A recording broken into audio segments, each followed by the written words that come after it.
আজকে দাও না প্লিজ, এরকম এরকম অনেক রিকোয়েস্ট করতো। তো আপনি ছবিগুলো দিতেন, হ্যাঁ র্যান্ডমই দিতেন?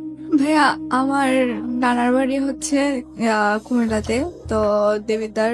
তো আমার মারা হচ্ছে 3 বোন, জি। আমার মাই মেজো। আচ্ছা। তো অন্য 2 বোনের তুলনায় আমার মার একটু মানে শ্বশুর বাড়ির দিক দিয়ে আর্থিক অবস্থা, মানে আমার দাদার বাড়ির দিক দিয়ে একটু ছিল। তো এখানে আমার মাকে যখন বিয়ে দেওয়া হয়েছিল তখন বলা হয়েছিল, মানে একটা মিথ্যে অভিনয়ের মাধ্যমে আমার মাকে বিয়ে করে নেওয়া হয়েছে। না হওয়ার পর মানে দাদার বাড়ি এমন অবস্থা, মানে তার মেয়ে যে একটা মানে হাজবেন্ডের সাথে থাকবে ওরকম কোনো একটা রুমও নেই। হুম। তো পরে আমার মাকে অনেক ট্রাই করছে এখান থেকে নিয়ে আসার জন্য, কিন্তু আমার মা আসেনি। আমার মা বলতেছে যে আজকে যদি আমাকে নিয়ে একটা বড় ধনীর কাছে বিয়ে দাও, তা এখন যদি আমার মানে বাসরাতে আমার স্বামী মারা যায়, তা আমাকে আল্লাহ যেখানে বিয়ে করছে রিজিক রাখছে আমি সেখানে থাকবো। তো এটা নিয়ে আমার নানা ভাইরা অনেক করছে, কিন্তু আমার মা আসে নাই। বা আমার নানার বাড়ির সাথে অনেকদিন সম্পর্ক আমার মার অফ ছিল। তো আমার মার বিয়ে হওয়ার 9 বছর পর আমি হয়েছি। জি। তো হওয়ার প্রথম পর সন্তান আপনি? হ্যাঁ, আমি প্রথম সন্তান। তো এটা নিয়ে আমার দাদার বাড়িতে অনেক আনন্দ ফুটি, কারণ আমার চাচাদের ভিতরে আমার বাবাই সবার বড়, মানে আমার কোনো বড় জ্যাঠা নাই। জি। তো আমি যেহেতু প্রথম সন্তান, মানে সবাই আমাকে খুব আদর করতো। আমার চাচারা, বাবা চাচা ছিল 7 জন আর ফুফি ছিল 3 জন। আচ্ছা। ফুফিরাও এখানে থাকতো, দাদার বাড়িতে, ওনারা শ্বশুর বাড়িতে যাইতো না। তো পরে কি হয়েছে, তো আমি এখানে থাকতাম, সবাই খুব আদর যত্ন করতো। মানে আমি যখন মানে কি বলবো, হাঁটার বয়স, তখন আমি হাঁটতে পারতাম না। মানে আমার কাকারা সবসময় আমাকে কাঁধে নিয়ে রাখতো, কোলে নিয়ে রাখতো, সবাই অনেক আদর করতো। হ্যাঁ, ওকে। আবার সবাই অনেক কথা বলতো যে মানে আশেপাশের লোকরা, যে এই মেয়েকে এখনো হাঁটা শিখাস না, আর কয়েকদিন পর তো দেখবি হাঁটতে পারবে না, পরবর্তীতে পা হয়ে যাবে, সমস্যা হবে। হ্যাঁ অনেক কথা বলতো।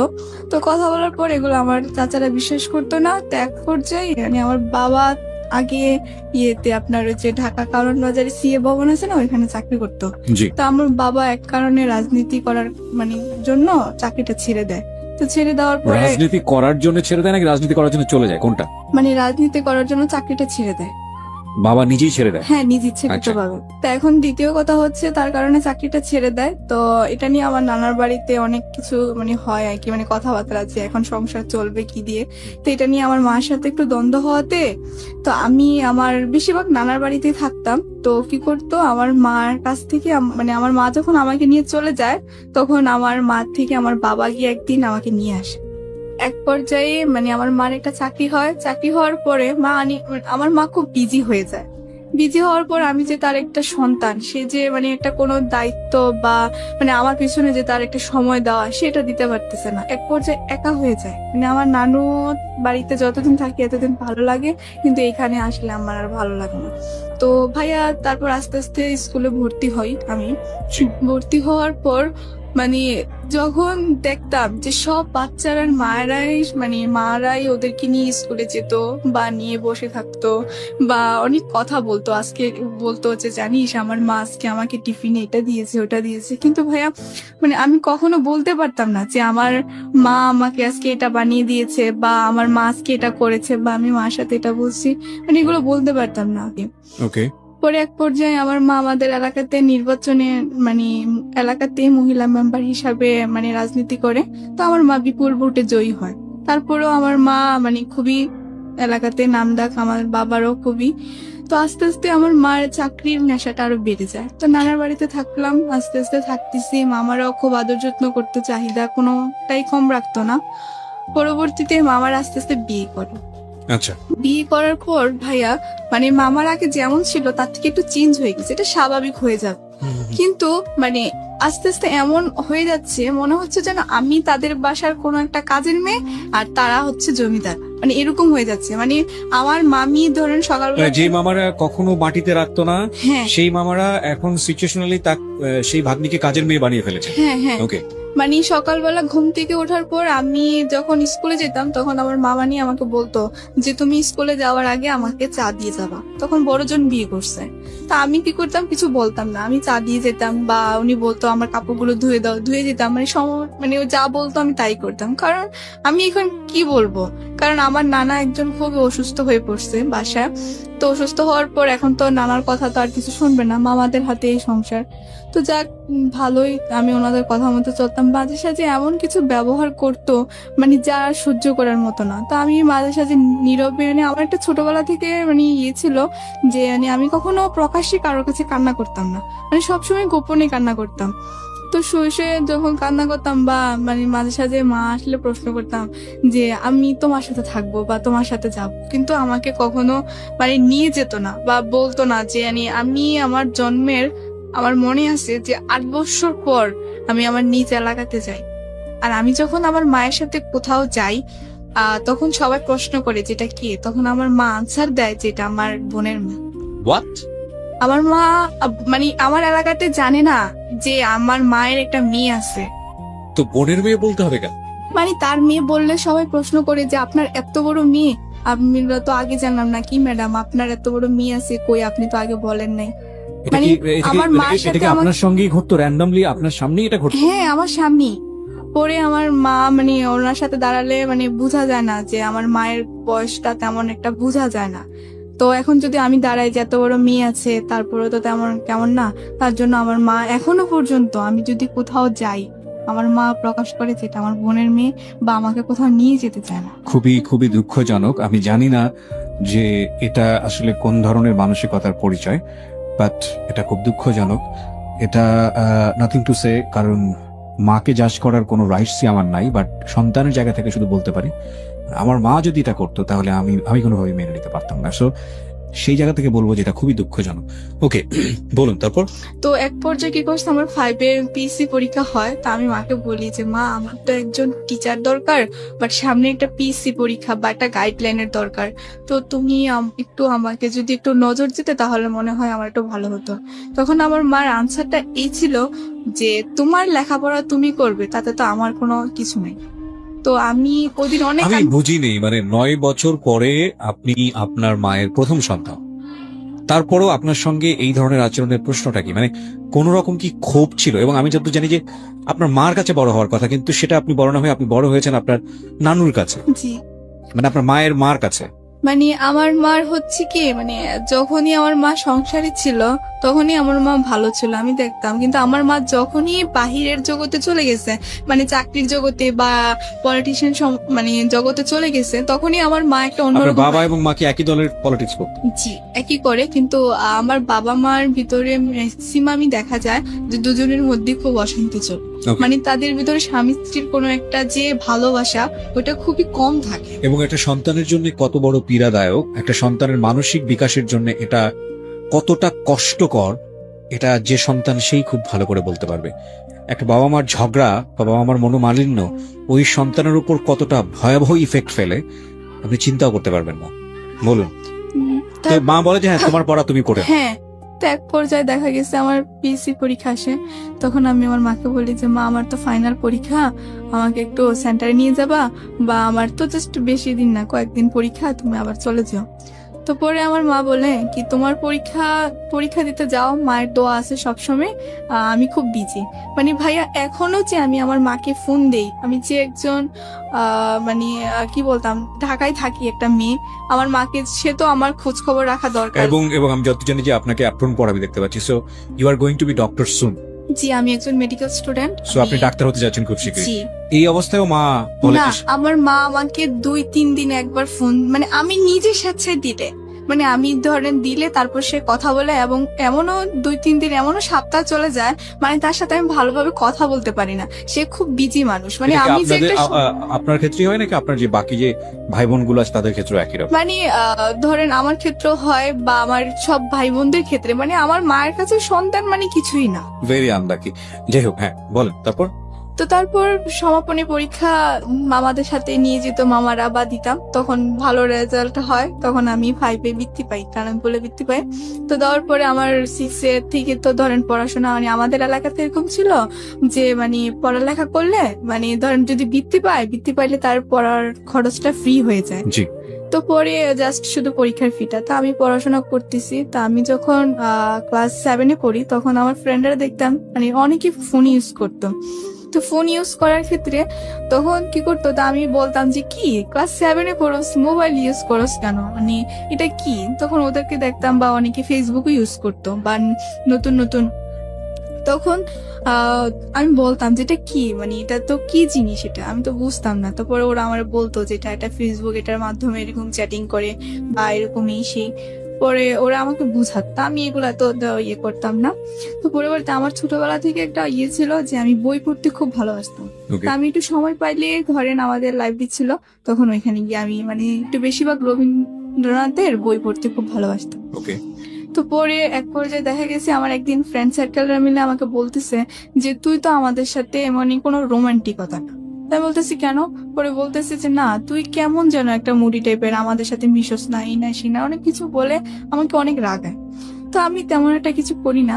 তো আমার একটা বেস্ট ফ্রেন্ড ছিল, তো ও আমাকে বলতেছে যে আমার তো আজকে বার্থডে, তুই কি আজকে সন্ধ্যায় আমাদের বাসায় আসবি? তাই আমি বলতেছি দেখ, আমার নানা তো কষ্ট করে আসছে, হাজি মানুষ, আমাকে তেমন একটা সন্ধ্যার পর বাইরে থাকতে দেয় না। তো বলতেছে আচ্ছা ঠিক আছে, তুই দেখ ম্যানেজ করে, আমি তোর নানুকে বলবো। ও আমার নানুকে অনেক রিকোয়েস্ট করে। তো করার পর আমি তো জানতাম না যে ও মানে ওইখান থেকে আস্তে আস্তে একটু সন্ধ্যা হয়ে গেছিল ওই দিন। আমি জানতাম না যে তো রাত হবে। তো পরে কি করছে, ও ওদের বাসায় যখন আমি যাই, ও সব ফ্রেন্ডেরাই ছিল, তো সবাই আস্তে আস্তে চলে যাচ্ছে, ও আমাকে শুধু ধরে রাখতেছে। ওকে তো আমি বলছি কি রে, সবাই চলে যাচ্ছে, তুই আমাকে বলতেছিস তোর সাথে আমার মানে বান্ধবী একটু কথা আছে ইম্পর্টেন্ট। আমি বলতেছি কি কথা? ফ্রেন্ডটা কি ছেলে ছিল না মেয়ে ছিল? মেয়ে ছিল। মেয়ে ফ্রেন্ড ওকে পরে কি করছে, ও ইচ্ছাকৃত ভাবে মানে হঠাৎ করে, মানে আমি এখন বুঝতেছি কি তখন বুঝি নাই, ও কতখানি কেক ভাইয়া মানে আমার গালে এবং আমার জামাতে মানে একটু লাগিয়ে দেয়। কি জিনিস এটা? কেক কেক কেক হ্যাঁ। আচ্ছা পরে মানে আমার জামাটা একটু নষ্ট হয়ে গেছে, এখন তো এটা পরে যাওয়া সম্ভব না। পরে আমি বলতেছি যে তোর কোনো ড্রেস থাকলে তো পরে আমাকে একটু দে। তো এখানে আমি একটু কথা আবার একটু ফেলে গেছি, সেটা হচ্ছে যে আমার ফ্রেন্ডের ভাই আমাকে ভাই খুব পছন্দ করতো। মানে আমি যখন- এই ফ্রেন্ডেরই বড় ভাই? হ্যাঁ হ্যাঁ, এই ফ্রেন্ডের বড় ভাই, তার কারণে আমি ওদের বাসায় তেমনটা যেতে দিতাম না। পরে আবার ও কি করছে, মানে ওর ভাইটা প্রতিদিন আমার স্কুলের সামনে দাঁড়ায় থাকতো, আমি যখন যাইতাম তখন ও আমার সামনে প্রতিদিন একটা ফুল, চিঠি বা সেটা নিয়ে এটা কি আপনার ফ্রেন্ডটা জানতো? হ্যাঁ আমার ফ্রেন্ড এই ফ্রেন্ডটা কি আপনার ক্লাসমেট ছিল? জি জি। ওকে ও জানতো, ও আমাকে অনেক বুঝাইতো যে আমার ভাই অনেক ভালো ছেলে, এই কনভিন্স করার চেষ্টা হ্যাঁ হ্যাঁ অনেক কিছু বলতো। আমি বলতে হচ্ছে ভালোবাসা কি জিনিস, ভালোবাসা একটা মানে ভাই, ধর তুই আমার বন্ধু, হ্যাঁ আমি তোকে ভালোবাসি, ওই ভালোবাসা। কোন ক্লাসে পড়েন তখন আপনি? তখন আমি ক্লাস 8-এ পড়ি। ক্লাস 8-এ পড়েন ওকে পরবর্তীতে কি হয়েছে, এখন ও আর বলতেছে কি আমার জামাটা তুই চেঞ্জ করে নে। তা আমি বলছি আচ্ছা ঠিক আছে। তো পরে আমি একটা রুমে গিয়ে জামাটা চেঞ্জ করতেছি, কিন্তু আমি জানতাম না যে ওই রুমে ওই মেয়েটার ভাই মানে মোবাইল দিয়ে ছবি ওঠানোর কোনো ব্যবস্থা রেখে রাখছে। পরে আমি যখন গেছি, যাওয়ার পর ও আমার মানে আমি যখন ড্রেস চেঞ্জ করতেছি, ও আমার অনেকগুলো ছবি মানে বাজে বাজে কিভাবে যেন উঠায়। পরবর্তীতে আমি জানি না, ও একদিন আমাকে বলতেছে যে আমার ভাই তোর সাথে একটু কথা বলবে ফোনে। তাই বলতেছি তোর ভাই আমার সাথে কি কথা বলবে? তারপরে বলতেছে কি যেন বলবে, তুই একটু শোন। পরে আমি ওর ফোনটা রিসিভ করলাম, বললাম আসসালামু আলাইকুম ভাইয়া। পরে বলতেছে ভাইয়া না, বলো তুমি করে বলো। আমি বলতেছি কেন আপনাকে তুমি বলবো কেন? পরে বলতেছে যে তুমি কি আমাকে সত্যি বিয়ে করবো? আমি বলতেছি আপনাকে আমি বিয়ে করবো, এটা কি বলেন, বিয়ে কি বলেন? পরে আমি হাসতেছি। এই কথা বলার উনি বলতেছে তুমি কি আমার সাথে মস্কারি করো? আমি বলতেছি না তো, আপনি আমার ভাইয়া, বড় ভাইয়া, আমি কেন আপনার সাথে মস্কারা করব? পরে বলতেছে যে তুমি যদি আমাকে সত্যি বিয়ে না করো তাহলে তোমার এই ছবিগুলো আমি ছেড়ে দেবো। আমি বলতেছি আমার কি ছবি? ওই যে তানিয়াদের সাথে ওই ছবিগুলো? পরে বলতেছে না। পরে উনি বলতেছে তুমি আমার সাথে আজকে গেটের সামনে দাঁড়াও, তোমার ছবিগুলো একটু তুমি নিজে দেখে যেও যে তোমার কি ছবি। পরবর্তীতে আমি স্কুল থেকে যাওয়ার পথে গেটের সামনে দাঁড়ালাম। দাঁড়ানোর পর ওই দিন আবার কি করছে, উনি যখন আমাকে মোবাইলের ছবিগুলো দেখাচ্ছিল তখন ওনার এক ফ্রেন্ড আমার মামাকে দেখাইছিল যে আপনার ভাগ্নি দেখেন স্কুল থেকে যাওয়ার পথে ওই দেখেন ছেলের সাথে কি যেন কথা বলতেছে। মানে আমি যে দাঁড়িয়ে ছবিগুলো দেখতেছি এমন সময় হঠাৎ করে ইয়ে করে ফেলছে, মামাকে পর্যন্ত দেখাইছে। পরবর্তীতে উনি আমাকে এই ছবিগুলো দেখায় বলছে যে তুমি যদি আমাকে না বিয়ে করো তাহলে এগুলো আমি ইন্টারনেটে ছেড়ে দেবো এবং তোমার ফ্যামিলি যত মান সম্মান আছে সব আমি নষ্ট করে দেবো। পরবর্তীতে আমি এগুলা মানে কাউকে বলতেও পারতেছি না, সহ্য করতে পারতেছি না। তখন মানে আমি কি করব আমি নিজেও বুঝতেছি না, কারণ বিয়ে কি জিনিস ওইটাই আমি ভালোভাবে বুঝি না, আর আমি বিয়ে করবোটা কি। পরবর্তীতে আমি আমার মানে কাকে বলবো, পরে নানুকে বলছি, ভাই আমার নানু হচ্ছে কি মানে শিক্ষিত না, একটু মানে ইয়ে টাইপের, মানে তেমন একটা বুঝে না, তো ইন্টারনেট কি বা মোবাইল সম্বন্ধে তার কোনো ধারণা নেই। ওকে। পরবর্তীতে কি বলছে যে তুই তোর মাকে বুঝা, কারণ তোর মা তো আবার একটু মানে সব জানে টানে, তোর মাকে বল। পরে আমি আমার মাকে বলছি, পরে বলার পরে আমার মা কি করছে, ওই দিন আমার নানার বাড়িতে আসছে, ভাইয়া এসে আমাকে এমন মায়ের মারছে, মানে আমি তখনই সেন্সলেস হয়ে গেছি। আমার মামাও আমাকে মারছে, আমার মাও আমাকে মারছে, মানে আমার নানুও আমাকে অনেক কথা শোনাইছে, সবাই আমাকে খুব মারছে। মানে আমি এমন মানে কি বলবো, আমার তখন সেন্স ছিল না মানে মায়ের খেতে খেতে। পরবর্তীতে আমি হঠাৎ করে দেখি যে আমি একটা রুমে মানে শুয়ে আছি, আমাদের একটা রুম আছে কি মানে ওটা একদম মানে ইয়ে মানে ধরেন আপনার পুরাতন জিনিসপত্র রাখা হয় আর কি। আমার মা আমাকে ওই রুমে ফালাই রাখছে, মানে দরজা নক করে, যাতে আমি আর ওই রুম থেকে বের না হতে পারি। ভাই আমাকে একটানা 2 দিন কোনো কিছু খেতে দেওয়া হয়নি। এই ঘটনার প্রেক্ষাপটে হ্যাঁ। পরে আমার মা আমাকে মানে পরে রুমে আসছে, এসে বলতেছে যে তুই কি মরবি না আমি তোকে বিষ এনে খাও। তারপরে ভাই আমার মানে মা খুবই টর্চার করে, তো ছেলেটা কোনোভাবে বুঝতে পারে যে আমি কলেজে যাচ্ছি না ওর বোনের মাধ্যমে, আরে সরি স্কুলে যাচ্ছি না। তো পরবর্তীতে এখন ও কি করছে, আমাদের বাসায় সরাসরি 2-1 ছেলে নিয়ে চলে আসছে মানে এলাকার। তো আসার পর বলতেছে যে আন্টি আপনার মেয়ে যা মানে হয়েছে সবকিছু মানে আমি করছি বা এসে, এখন আমি আপনার মেয়েকে বিয়ে করলে অনেক সুখী রাখবো, কিন্তু আপনি একটাই কথা বলবো যে আপনার মেয়েকে যদি আমার কাছে বিয়ে না দেন তাহলে আমি মানে কি করবো আমি নিজেও জানি না।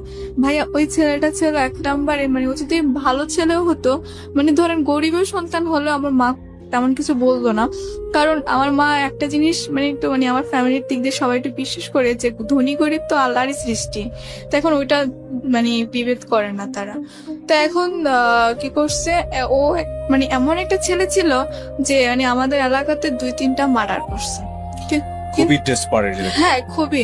আর ও কি করতো, মানে আমাকে যদি ধরেন স্কুল থেকে আসতে সময় আমি যদি কোনো ছেলের সাথে কথা বলতাম, এরপরে গিয়ে শুনতাম যে ওই ছেলের মানে খুব মাইর খেয়েছে বা ওই ছেলের কোনো না কোনো একটা প্রবলেম হয়েছে, মানে আমি কোনো আমার এলাকার কোনো ছেলের সাথে কথা বলতে পারতাম না, বা কোনো বাইরের ছেলে তো প্রশ্নই ওঠে না। মানে স্কুলেও কোনো ছেলেদের সাথে কথা বলতে পারতাম না, মানে সবসময় মানে আমার কথা হচ্ছে যে মেয়েদের সাথে কথা বলা আর মেয়েদের সাথে স্কুল থেকে আসা। পরে কি হয়েছে, এক পর্যায়ে মানে আমার মা ও মাকে অনেক ধরনের হুমকি দিছে বা অনেক কিছু বলছে, বলার পর আমার মা এখন কি করবে, এখন আমার মা যেহেতু একটা রাজনীতি বড় একটা পর্যায়ে, এখন মান সম্মান বাঁচানোর জন্য আমার মা একদিন সকালে আমাকে বলতেছে যে তুমি আজকে সকাল সকাল ফ্রেশ হয়ে যাও। মানে মা এমন ভাবে কথা বলতেছে ভাই, আমার মনে হচ্ছে যেন আমি আকাশের চাঁদ হাতে পেয়ে গেছি, যে আমার মা আমার সাথে এত সুন্দর করে কথা বলতেছে। পরে আমি বলতেছি কেন কি হয়েছে, পরে বলতেছে তোমাকে আজকে এক জায়গায় নিয়ে যাব, তুমি সুন্দর করে মানে গোসল করে ফ্রেশ হয়ে যাও। আমি বলছি আচ্ছা ঠিক আছে, বলতেছে সুন্দর জামা কাপড়ও পরবা। আমি বলছি আচ্ছা ঠিক আছে। পরে মানে এমন ভাবে বলতেছে মনে মানে আমি এত খুশি, মানে আমি এই খুশি কাকে বুঝাবো, যে আমার মা আজকে আমাকে এক জায়গায় নিয়ে যাবে, নিজে সে বলছে যে আমাকে নিয়ে যাবে। পরবর্তীতে আমি তখন মার কথা শুনে সবকিছু রেডি, পরে গিয়ে দেখি রাস্তায় মানে সিনজির ভিতরে ও, তারপর মা, তারপরে সামনে 2জন লোক। পরে আমি বাবা কোথায়? বাবা নাই, বাবা আমাদের এলাকাতে। আপনি কোথায়? আমি নানার বাড়িতে। তখন ওখানেই মা থাকে? না মা আসছে এখানে, মা মা তো কাজ থাকতো? করে। মা থাকতো বাবার সঙ্গে? হ্যাঁ বাবা। এত ঘটনা ঘটে যাচ্ছে, বাবা এগুলো জানে না? না বাবা কিছুই জানে না, বাবাকে কিছুই বলা হয়নি। তবে আমি অনেক চেষ্টা করছি যে ফোনের মাধ্যমে বাবার সাথে ফোনে কন্ট্যাক্ট করব, কিন্তু কন্ট্যাক্ট করতে গেলে তখনও আমাকে মারতো। মানে কি বাবার সঙ্গে কি মার ছাড়াছাড়ি হয়ে গিয়েছে নাকি কোনো? না বাবার সাথে মোটামুটি মানে আমার বাবা মার মানে একটাই ইয়ে আছে যে ওরা স্বামী স্ত্রী এতটুকু প্রমাণ, কিন্তু এছাড়া এদের মাধ্যমে কোনো যে একটা মানে ভালোবাসা বলেন বা কোনো একটা মনের মিল বলেন কোনো কিছুই নাই। মানে আমার বাবা মার ভিতরে আমি 100 থেকে 99% দিনে দেখি ওদের ভিতরে ঝগড়া লেগেই থাকে। মানে কেউ কাউকে পাত্তা দেয় না? না কেউ ডিসিশন মেকিং এর জায়গায় কেউ কাউকে ধার ধারে না? না না, যার যার ইচ্ছা মতো। আপনার চোখের সামনে কি কখনো দেখতেন গায়ে হাত তোলা তুকি মারামারি? হ্যাঁ আমি আমার যখন আমি একটু কথা ফেলে গেছি, আমার ছোট ভাইটা যখন মানে হয়েছিল, মানে আমার পরের জন যেটা আমার 2টা ভাই আমার ছোট, তো পরে আমার পরে যেটা মানে কি ও যখন জন্মেছিল তখন আমার বাবা আমার মাকে এত মার মারছিল, মানে আমার ভাই আমার মাকে পুরা খাটের চিপা দিয়ে পর্যন্ত ফেলে দিছে, আর আমার ভাইটাকে এভাবে ছোট ফিটার খাইতেছে, ওকে ধরে একদম খাটের এই প্রান্তে থেকে ওই প্রান্তে ছুঁড়ে মারছে। মানে আমার বাবা আমার মাকে প্রচুর মারতো, মানে এক পর্যায়ে আমার মা মানে মায়ের খেতে খেতে একদম প্রতিবাদী হয়ে গেছে। পরে আমার মাও বাবাকে পাত্তা দেয় না, বাবাও মাকে পাত্তা দেয় না, মানে এরকম হয়ে গেছে আর কি। ওকে, পরবর্তীতে ভাই আমি যাচ্ছি মার সাথে, কিন্তু কোথায় যাচ্ছি মা আমাকে কিছুই বলে না। পরবর্তীতে গিয়ে দেখি এক হুজুরের বাড়ি। আমি বলতেছি মা এখানে কোথায় আসছো বা এটা কি, আমি তো চিনি না। পরে বলতেছি তোমার এত চিনার দরকার নেই, তোমাকে যেখানে নিয়ে আসছে তুমি সেখানে থাকো। তো পরে আমি বলতেছি যে মা মানে কি আমাকে একটু বলবা। বলতেছে যে কিছু না, আজকে তোমার বিয়ে। আমি বলতেছি কি বলতেছো বিয়ে, কি তুমি কি আমার সাথে মজা করতেছো? মা বলতেছে যে না আমি তোমার সাথে মজা করতে যাবো কেন, তুমি যা কাজ করছো তার পাপের প্রায়শ্চিত্ত ভোগ করবো এখন। আমি বলতেছি মা আমি তো কোনো অন্যায় কাজ করি নাই বা আমি তো কিছুই করি নাই, কেন পাপের প্রায়শ্চিত্ত ভোগ করবো? মানে তখন আমার মা ওই কাজের সামনে ভাই আমাকে এত মার মারছে, মানে কি বলবো, মানে হাতেই মারছে। ক্লাস 7-এ পড়তেন ওই সময়, ক্লাস তখন 8-এ, 18 ক্লাস 8-এ পড়তেন আপনি। হ্যাঁ। যদি ভুল না করে থাকে তাহলে আপনার বয়স সর্বসাকুল্যে 13 থেকে 14 বছর, জি। এবং আপনার মা তখন ওইখানে একটা রাজনৈতিক নেতা বলা যেতে পারে এলাকার, আমাদের জেলার মানে আমার মা সভাপতি, মহিলা দলের সভাপতি। এবং ওই সময়ে তার নিজের সম্মান বাঁচানোর জন্য সে আপনাকে এই কাজটা করাচ্ছে, এবং একটা ছেলে যে গুন্ডা আপনার কথা মতো তার হাতে সে তুলে দিচ্ছে শুধুমাত্র নিজের সম্মান বাঁচানোর জন্য। জি। ওকে, তারপর কি হলো? তারপর আমার মা ওই দিন আমাকে বলে যে তুমি এখানে মানে তোমার কত নাম- সালের ঘটনা এটা? এটা হচ্ছে 2011। আপনার মা চাইলেই সে খুব সহজেই ছেলেটাকে ধরিয়ে দিতে পারতো পুলিশের কাছে এই ধরনের ব্ল্যাকমেইল করার জন্য, এবং বাংলাদেশের নারী নির্যাতনের যে আইন সেটা খুব শক্ত আইন, আপনার মা সেটা করেন। না। এই পয়েন্টগুলো খেয়াল রাখবেন প্রিয় শ্রোতা, যে একজন মানুষ কিভাবে অপরাধের দিকে ধাবিত হয়। আমি সবসময় বলি background is much more important, much more important, again I am saying much more important. বলেন। পরবর্তীতে পরে মা আমাকে বললো যে এখানে একটা সিগনেচার করার জন্য। তা আমি এরপরে আমার নামটা লেখলাম এখানে। লেখার পর বলতেছে আমি ওই যে হুজুরটা উনি কাজী, তখন উনি বললো, বলার পর ছেলের বাবার নাম না কি যেন আরো কিছু বলছে, পরে বলতেছে বলো মা কবুল। তখন আমি মানে চুপ করে আছি। চুপ করে থাকার কারণে আমার মা আমাকে ঠাস করে আরো একটা থাপ্পড় মারে। মানে কি বলবো, মানে আমি যেটাই মানে ওনার কথার অবাধ্য হচ্ছি বা যেটা আমি করতে চাচ্ছি না, তখনই আমি মাই খাচ্ছি। পরবর্তীতে মানে বলার পর আমার মা আমাকে বাসায় নিয়ে আসছে। পরে ছেলেটার সাথে মানে মা অনেক কথাবার্তা বললো, বলার পর তারপরে আমাকে বাসায় নিয়ে আসছে, মা চলে গেছে। পরে ভাইয়া আমার টেস্ট আর 1 মাস বাকি। মানে আমি ওই মুহূর্তে যে আমি যে পড়বো, বাসায় পড়ার মতো কোনো ক্যাপাসিটি পাচ্ছি না, বা আমি আমার যে মানে এটা গাইডলাইন ওইটাও পাচ্ছি না। স্কুলে আমার ওই ফ্রেন্ড গিয়ে সবার কাছে বলে দিছে যে আমার ওর ভাইয়ের সাথে বিয়ে হয়েছে। সবাই আমাকে অনেক অপমান, অনেক কথাবার্তা শোনাইছে যে তুমি একটা ব্রিলিয়ান্ট স্টুডেন্ট হয়ে তুমি কি করে মানে বিয়ে করলা, বা আমার ম্যামরা আমার স্যাররা সবাই আমাকে অনেক কথা বলছে। মানে মোট কথা আমার মনে হচ্ছিল যে তখন আমার ওই ছবিগুলোই মনে ভালো ছিল যদি নেটে দিত, কারণ এটা তো সবাই জেনে গেছে যে আমার বিয়ে হয়ে গেছে।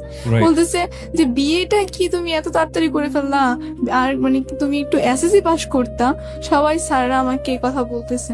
তারপরে মানে স্যার আমাকে ডেকে নিয়ে প্রিন্সিপাল স্যার অনেক অপমান করছে, বলছে যে মানে আমি তোমার কাছ থেকে এই জিনিসটা আশা করিনি কখনো, যে তুমি একটা ভালো স্টুডেন্ট হয়ে তুমি কেন মানে এই কাজটা করতে গেলা। পরবর্তীতে মানে আমি বলছি যে ঠিক আছে স্যার, আমার মানে ভুল হয়ে গেছে, আমি পড়াশোনা ভালো করে আপনাকে দেখাই দেবো। পরে বলছে যে ঠিক আছে আমরা তোমাকে মানে বিশ্বাস করি, বা তুমি ভালো করে পড়ো, পারবা তুমি। পরে ওই স্যারটাই আমাকে প্রথম মানে ভাইয়া মাথায় হাত দিয়ে বলছিল যে মা যদি সন্তানকে যে রাস্তায় দেখ না কেন মনে করবা যে এটা তোমার জন্য কোনোদিনও ভালো একটা প্লাস পয়েন্ট। কিন্তু আমি ভাইয়া আমি আমার মার জন্য একটু তখন কষ্ট করি নাই। তখন আমি ভাবছিলাম যে আমার স্যার যেহেতু আমাকে যেটা মানে আমি ওই স্যারটার কথা খুব মানতাম। পরে আমি ওনার কথা বিশ্বাস করে আমি আবারও পড়াশোনায় মন দিই, কিন্তু আমি পড়াশোনায় মন দিয়ে কি করবো, সে আমাকে প্রতিনিয়ত কন্টিনিউ চাপ দিচ্ছে যে সে আমার বাসায় আসবে, বা তার সাথে আমি এখানে দেখা করতে ওইখানে দেখা করতে, বা তার সাথে আমি একটা শারীরিক সম্পর্ক করার জন্য। সে আমাকে বলতেছে আমি তো তোমার হাজবেন্ড, এখন আমার সাথে মানে তোমার প্রতি আমার কিছু অধিকার আছে। তো পরবর্তীতে এখন বলার তারপরে সে আমাকে মানে সে তোমার কাছ থেকে স্বামীর অধিকার চাচ্ছে। জি। ওকে, এখন আমি যখন তাকে দিচ্ছি না দেওয়াতে সে এখন মানে কি আমার মাকে ফোন করে অনেক গালাগালি করছে, বা বলতেছে যে সে আমার নানার বাসায় যাবে, বা এরকম হুমকি দিচ্ছে আমাকে। পরবর্তীতে কারণ এটা তো কেউ জানতো এই না। বিয়ের সময় কি তার এই ছেলের বাবা মা কি প্রেজেন্ট ছিল? ওর বাবা মা কেউ নেই, সৎমা একটা আছে বাসায়, আর দুইটা ভাই আছে আর একটা বোন আছে। পরবর্তীতে কি হয়েছে, সাক্ষী হিসাবে ছিল ওর মামা, হুম। আর আমার সাক্ষী হিসাবে ওর একটা কেমন একটা আত্মীয় জানে, ওরা ম্যানেজ করছে, কিন্তু আমি শুধু, আমার মা উপস্থিত ছিল মানে আমার গার্ডিয়ান হিসাবে, আর কেউ জানতো না আমাদের এই বিষয়টা। পরবর্তীতে যদি জানে তাহলে আজকে রেডিওর মাধ্যমে আমার ফ্যামিলি মেম্বার যারা শুনবে তারা হয়তো জানবে যে আমার এর আগে এর সাথে আমার মা আমাকে বিয়ে দিয়েছিল। ওকে, পরবর্তীতে এটা নিয়ে অনেক ইয়ে হচ্ছে, মানে কি আমি তার প্রতি কোনো ইয়ে নাই নিয়ে। তো পরে কি করছে, ও নাকি মানে আমার ফ্রেন্ডের মাধ্যমে আমি পরে জানতে পারি যে ও নাকি কোন একটা মানে কবিরাজের কাছে মানে প্রতি সময় যাইতো। তা আমি এসব বিশ্বাস করতাম না, তোর এসব কি, আল্লাহ ছাড়া কি কেউ কিছু করতে পারে? আল্লাহ যাকে যেরকম রিজিকে রেখে রাখছে ওটাই করবে, বা আল্লাহর উপর দিয়ে কেউ কিছু করে রাখতে পারে। পরে ভাই এক পর্যায়ে এমন হয়ে গেল, মানে আমি শুধু এতটুকু বলতে পারবো যে মানে আমার যতটুকু মনে আছে যে একদিন ও আমার সাথে দেখা করার পর কেমন যেন একটা মানে আমার জন্য খাবার নিয়ে আসে, মানে বলতেছে কি মানে খাবারটা মানে পায়েসও না, পায়েসের মতোও না, মানে কেমন যেন একটা। পরে ও বলতেছে এটা নাকি ওর খালা রান্না করে দিছে, বলছে খেতে হবে। পরবর্তীতে মানে আমি ওই খাবারটা খাওয়ার পর মানে তারপর থেকে মানে আমাকে আমার নানু যেটা বললো, মানে আমি নাকি এক পর্যায়ে ওর প্রতি মানে একদম পুরো পাগল হয়ে গেছি। মানে আমার ফ্যামিলিকে মানে নাকি আমার মামারা নাকি আমাকে প্রচুর মারধর করছিল, করার পর সেটা মানে তখন আমি জেএসসি পরীক্ষা দিয়ে ফেলছি। মানে আমার মোট কথা হচ্ছে কি, মানে আমি কিছু চিনতাম না, আমার এই পৃথিবীতে আমার মা বাবা আমি কাউকে চিনতাম না, আমি শুধু ওকেই চিনতাম, মানে ও ছাড়া আমার লাইফে কেউ নাই। আর আমাকে যে এত মায়ের ধুর করতো, মানে আমার কোনো কিছুই হতো না, মানে রাত্রে মারছে, সকালে আবার ওর কথাই আমি বলতাম। পরে এক পর্যায়ে কি হয়েছে, আমি মারতো কেন? তাকে তো বিয়ে দিয়ে দিয়েছে। কিন্তু এটা তো আমার মামারা জানতো না, কারণ আমার মামারা তুমি কি মামার কাছ থেকে বিষয়গুলো গোপন করেছিলে? জি, তুমি কেন গোপন করেছিলে? কারণ আমি গোপন করেছিলাম, আমার মা আমাকে তখন বলছিল যে তুই যদি কখনো এই কথাগুলো কারোর কাছে, তোর বাবার কাছে পর্যন্ত এই কথাগুলো বলস, তাহলে তোর বাবাকে তো আমি মেরে ফেলবোই এবং তোকে পর্যন্ত মেরে ফেলবো, আর তোর ভাই। তোমার স্কুলের ছেলেমেয়েরা জানলো, স্কুলের টিচাররা জানলো, যে ঘরে তুমি থাকো সেখানকার লোকজন জানলো, এটা কতটুকু বিশ্বাস? ভাই আমি স্কুলের টিচারদেরকে বলছি যে ও যেটা বলছে সেটা ভুল বলছে, মানে আমার বিয়ে হয় নাই, মানে জাস্ট ওর সাথে আমার একটা বিয়ের কথাবার্তা বলছে, আমি এরকম বলে কাটাইছি। কারণ কিন্তু এটা, এই জিনিসটা যদি স্কুলের টিচাররা জানে তাহলে তো তোমার মামারা বা তোমার নানিরা এদেরও তো জানার। হ্যাঁ ওদেরকে জানার কথা, কিন্তু আমার মানে ওদের কানে ওই কথাটা আসছে, পরে আমার মা অস্বীকার করে ফেলছে। ওকে, আমার মা বলছে কি যে না না আমি এসব বিয়ে সাথে দেই নাই, বাট বিয়ের কথা যা কারণ ছেলেটা যাতে কোনো ক্ষতি না করতে পারে তার জন্য আমি একটা মানে বিয়ের দিন তারিখ ঠিক করে রাখছি, যে পরীক্ষার পর মানে দেখা যাবে কি হবে। আমার মা তখন ওরকম পার্ট নিয়ে ফেলছে, মানে Okay. আমার মা আমাকে ডাইরেক্ট এই কথা বলছে যে মানে যদি আমি কারোর কাছে মুখ খুলি তাহলে নাকি আমাকে তো মারবে, আমার ভাইকেও মারবে, আমার বাবাকে পর্যন্ত মেরে ফেলবে, বলছে তো তোদের আর কাউকে রাখবো না। সেটা হয়তো রাগ করে বলেছে বা হয়তো অভিমান করে বলেছে। কারণ দেখো, বিষয়টা যদি তুমি প্রথম দিকে যেটা করলে, ঠিক তোমার না, তুমি তো সিচুয়েশনাল কজ বলা যেতে পারে, যে তোমাকে এরকম ভাবে ঘরের মধ্যে পোশাক নিয়ে যে ঘটনাটা ঘটলো, তো এরপরে আলটিমেটলি তোমার মা রাগ করেছে, রাগ করার ফলে তোমাকে 2 দিন ঘরের মধ্যে বন্দি করে রেখেছে, খাবার টাবার দেয়নি। তার মানে সেও চাচ্ছিল না যে এই সম্পর্কে তুমি জড়াও। তো বেসিক্যালি সে তার সম্মান বাঁচাতে গিয়ে বা তোমার সম্মান বাঁচাতে গিয়ে বা তোমার কথা যদি তুমি মেনে নেই, তাহলে যে কোনো কারণেই হোক না কেন একটা মান সম্মানের প্রশ্নে গিয়ে সে এত বড় একটা ভুল সিদ্ধান্ত নিয়েছে। এটা হচ্ছে মূল কথা। এবং তারপরে তোমার মা হয়তো রাগ করে এই ধরনের কথা বলেছে, but that really doesn't mean যে তোমার মা বাবাকে খুন করে ফেলবে। বাট ওকে, তোমার জায়গা থেকে হয়তো তুমি ভাবে ফিল করছো, আমাদের জায়গা থেকে আমি বিষয়টাকে খুব বেশি সিরিয়াসলি দেখতে চাচ্ছি না। কিন্তু ভাইয়া আমি যতবারই বাবার সাথে কথা বলতে চাইতাম, মানে আমার কাছে তো ফোন ছিল না, নানুর ফোন দিয়ে যদি আমি ফোন দিতাম তখন আমার মা যদি সামনে উপস্থিত থাকতো তখন ও বাবার সাথে কথা বলতে দিত না। আর আমার ফ্যামিলি মেম্বারদেরকে সবাইকে বলে রাখছে যেন মানে আমি যেন আমার বাবার সাথে কোনো কন্ট্যাক্ট না করি, বা আমাকে যেন কোনো কন্ট্যাক্ট না করতে দেয়। ওকে ওকে, তো পরে কি হয়েছে এখন, মানে আমি এক পর্যায়ে মানে আমার ফ্যামিলি কাউকে না জানিয়ে বাসা থেকে চলে যাবো, চলে যাও বলতে মানে আমি ওর কাছে চলে যাই। প্ল্যানটা কি ছিল, কিভাবে ঘটলো ঘটনা? ঘটনাটা ঘটছে হয়েছে মানে আমি একদিন রাতে আমার মামা আমাকে খুব মারছে, মারার পর মানে আমার এগুলো মনে নাই, মানে তখন তো আমি ওর প্রতি পুরাই পাগল। হ্যাঁ, পরে কি হয়েছে, আমার নানু আমাকে যেটা বললো যে আমি নাকি রাত্রে আমাকে প্রচন্ড মারছে, মারার পর মানে আমার মামা আমার জন্য খুব কান্নাকাটি করতেছে, যে মানে ওকে এত আদর করে আমরা বড় করছি, আজকে এরকম একটা ছেলের সাথে মানে মিশার জন্য আমরা তো এটা কখনো ভাবতে পারি নাই, বা এসে বলতেছে মামা। পরে কি হয়েছে, সকালে উঠে দেখে আমি বাসায় নেই। আমি সকালে মানে চলে গেছি ওর কাছে। পরে কোথায় খুঁজে পাচ্ছে না, একমাত্র মানে ও নাকি শুধু আমার মাকে ইনফর্ম করছিল যে এই জায়গায় আছে। পরে ইনফর্ম করার পর মানে আমার তো নাই, পরে আমার মা বলছে কি যে আমি নাকি আমার ফুপ্পির বাসায় আছি। তো পরে আর আমার মামারা কিছু বলে নাই। প্রায় 1 মাস পর আমি তখন আবার আমার নানুর বাসায় আসি, কারণ আমার রেজাল্ট। 1 মাস তুমি কোথায় ছিলে? 1 মাস ওর সাথেই ছিলাম। 1 মাসের সংসার জীবন কি ছিল? 1 মাসে সংসার জীবন কি ছিল ভাইয়া, হঠাৎ করে একদিন মানে আমার না কেমন যেন লাগতেছিল, মানে আমার মানে ওইটার নেশাটা মনে হয় যখন আস্তে আস্তে কেটে যাচ্ছিল, ও আমাকে প্রচন্ড মারতো। মানে আমি যখন আস্তে আস্তে মানে বুঝতেছি বা আমি জিনিসটি ফিল করতেছি, তখন আমি যখন ওর থেকে একটু দূরে দূরে চলে যাচ্ছি, তখন আমার মানে ও আমাকে প্রচন্ড মারতো। মানে এক পর্যায়ে ও ড্রিঙ্কস করতো, এটা তো আমি আগে থেকেই জানতাম যে ও ড্রিঙ্কস ও করতো। ও কি করতো তখন? কিসে? কিছুই করতো না। ও কি করতো ভাইয়া, ও পড়াশোনা করছে ক্লাস 8 পর্যন্ত। হুম। তারপর আর রাজনীতি করে, এই মানুষ খুন করে বা এইটা সেটা করে, মানে এই জন্য এটা বলে আপনি যদি ওকে বলেন যে তুমি আমার এই কাজটা করে দিবা বা আমার মেয়ে চলে গেছে ওকে নিয়ে আসবা, এনে ওই ছেলেটাকে মারবা, তোমাকে এত টাকা দেবো, ও এই কাজটা করবে। মানে এরকম আমাদের এলাকাতে অনেক ঘটনা, মানে ওকে একবারই চিনি আমার নানাদের এলাকাতে। এক নামে চিনতো? হ্যাঁ। তো পরে কি হয়েছে, এখন ও এরকমই কাজ করতো আর প্রচন্ড যে টাকা ইনকাম করতো সংসারে তো দিত নাই, উল্টা নিজে ড্রিঙ্কস করে এরকম করতো। আপনি হয়তো আমার দেখতে পারবেন যে আমার কপালে একটা কাটা দাগ আছে। মানে ও কি করছে, আমাকে একদিন এমন মারছে, মারার পর আমাকে ঠাস করে ধাক্কা দিয়ে মানে ওয়ার্ড্রোফ ছিল, ওই ওয়ার্ড্রোফের উপরে ফালা দেয়। পরে আমার কপালটা কেটে গেছে। মানে আমি কান্না করতেছি, মানে আমার কপাল দিয়ে প্রচন্ড রক্ত বের হচ্ছে, কিন্তু ও আমাকে একটু হসপিটালে নিয়ে যাচ্ছে না। পরে পাশে ওর খালা ছিল, ওই খালা আর খালু মিলে আমাকে হসপিটালে নিয়ে গিয়ে প্রায় 4টা সিঁড়ি লাগছে আমার কপালে। তারপরে ভাইয়া আমি এখন আমার মাকে বলছি, কিন্তু আমার মা তো কোনোভাবে আর ইয়ে করবে না। মা বলতেছে তোমার ভাগ্যে যেটা আছে তুমি সেটাই করো। পরবর্তীতে ভাই আমি কাকে কি বলবো? লেখাপড়া তখন বন্ধ? হ্যাঁ, লেখাপড়া তো তখন বন্ধ, কারণ ওই যে জেএসসি পরীক্ষা দিলাম, রেজাল্ট তো দিচ্ছে না তখন, মোট কথা। তারপরে কাউকে বলতে পারতেছি না। আমি আমার নানুকে যে বলবো, এখন নানু তো কিছুই করতে পারবে না, কারণ সংসার মামাদের হাতে, নানুর তো কোনো কিছুই করার নাই। মামাদের কারোর কাছে বলতে পারতেছি না, বাবার কাছেও বলতে পারতেছি না। পরে আমার এক ফুপ্পি ছিল, পরে আমি আমার ফুপ্পির কাছে মানে অনেক কষ্টে আমি ওনার নাম্বারটা সংগ্রহ করি ফুপ্পির। পরে ফুপ্পির কাছে ফোন করে আমি সব কিছু বলি।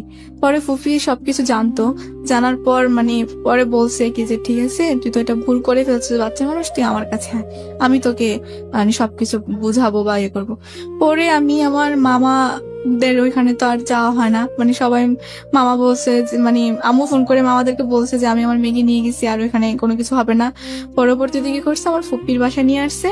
পরে আসার পরে আমি ফুপ্পি এরকম এরকম করে আমার মামাদের সবাইকে আবার বুঝাইছে যে দেখেন ও তো আমার বাসায় ছিল এসে, এখন ওর মা হয়তো রাগ করে বলতেছে কারণ ওর একটা ঘটনা ঘটে গেছে, আবার ও রাগ করে আপনাদেরকে কিছু না বলে চলে গেছে। এগুলো নিয়ে অনেক কথাবার্তা হওয়ার পর ফুপ্পি আবার বুঝায় আমাকে দিয়ে আসে। কিন্তু ভাইয়া দিয়ে আসার পর মানে কি হয়েছে যে মানে আমি যদি স্কুলে যেতাম তাহলে ও আবার স্কুলের গেটের সামনে দাঁড়ায় থাকতো। ওকে। পরে আমি যদি কারোর সাথে কথা বলতে চাইতাম, কোনো ফ্রেন্ডের সাথে, তাহলে বলতো এই ওর সাথে তোমার কিসের কথা, মানে ও আমার উপর একটা অধিকার খাটাতে চাইতো। মানে আমি কোনো ফ্রেন্ডের সাথে কোনো মিশতেই পারতাম না বা কিছু করতেও পারতাম না। তো পরে আমি একদিন বলছি কি যে আমি তো আপনাকে চিনি না, আমি ডাইরেক্ট রাস্তায় বলে ফেলছি যে আমি তো আপনাকে চিনি না। এই কথা বলাতে ও রাস্তায় মানুষের সামনে ঠাস করে আমার একটা থাপ্পড় মারে। ওর থাপ্পড় মারাতে এটা আমার মামার মাইন্ডে লাগে। আমার মামা কি করছে, ওই যাচ্ছিল তখন দেখছে আমার মামা যে ও আমাকে থাপ্পড় মারছে। পরে মামা আমাকে বাসায় এসে জিজ্ঞেস করতেছে যে ওর সাথে কি তোমার কোনো সম্পর্ক আছে? আমি বলতেছি না, ওর সাথে আমার কোনো সম্পর্ক নেই। কারণ আমি আমার মামার কাছে এখন যদি বলতে চাই তাহলে আমার মামা কি করবে আমি নিজেও জানি না। তা আমি মামার কাছে জিনিসটা গোপন রাখি যে না। কিন্তু ভাই আমার মানে কজলি ওরকম এরকম কিছু কিছু মনে পড়তেছে, আবার কিছু কিছু মনে পড়তেছে না, এরকম হয়ে গেছে। মানে ওর সাথে আমি কেন গেলাম, ওইখানে কি ছিল আমার বা কি আসে বিষয়।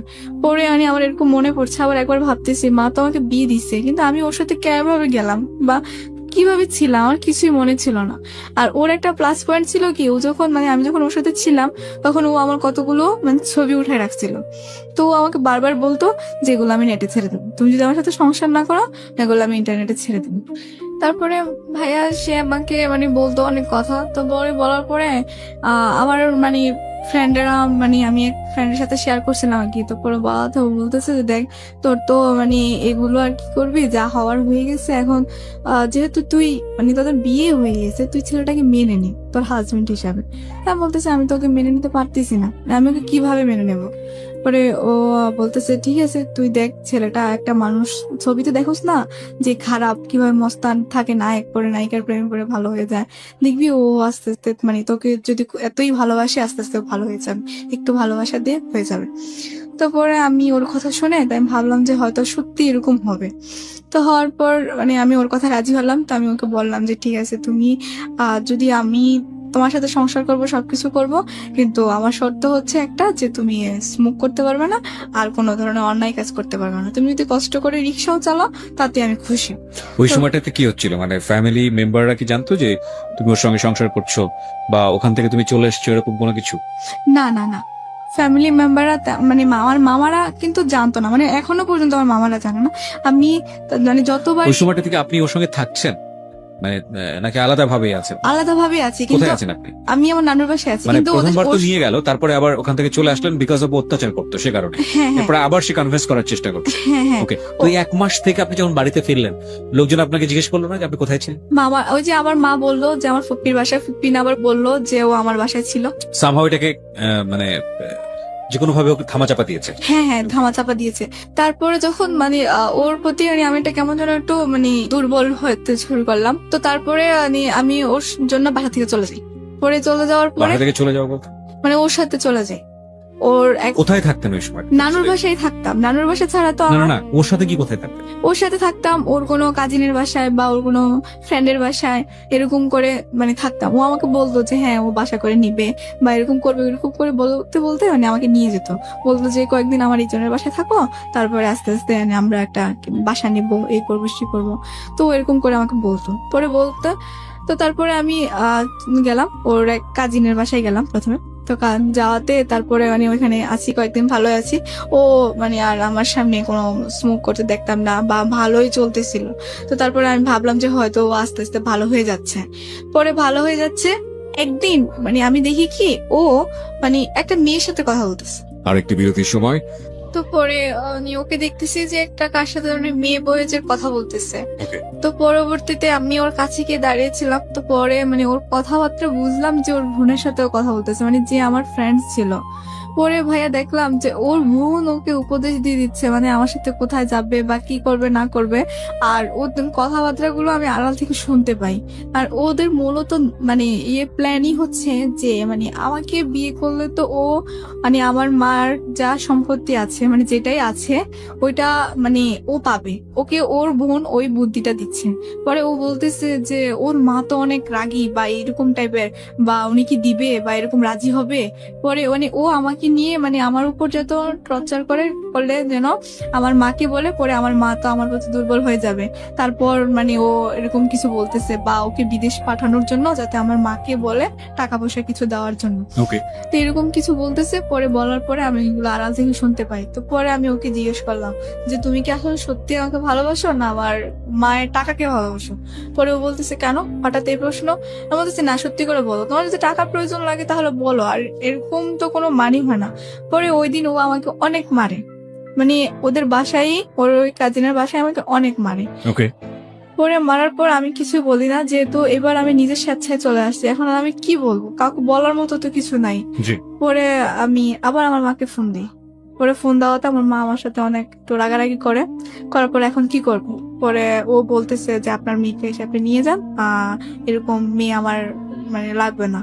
পরে ও আমার মায়ের কাছে অনেক কথা বলে, পরে বলার পর এখন আমার মা কি করছে আমাকে আবার মানে আমার মায়ের কাছে এবার মানে বলছে কি যে আমার মায়ের কাছে আমি গেছি।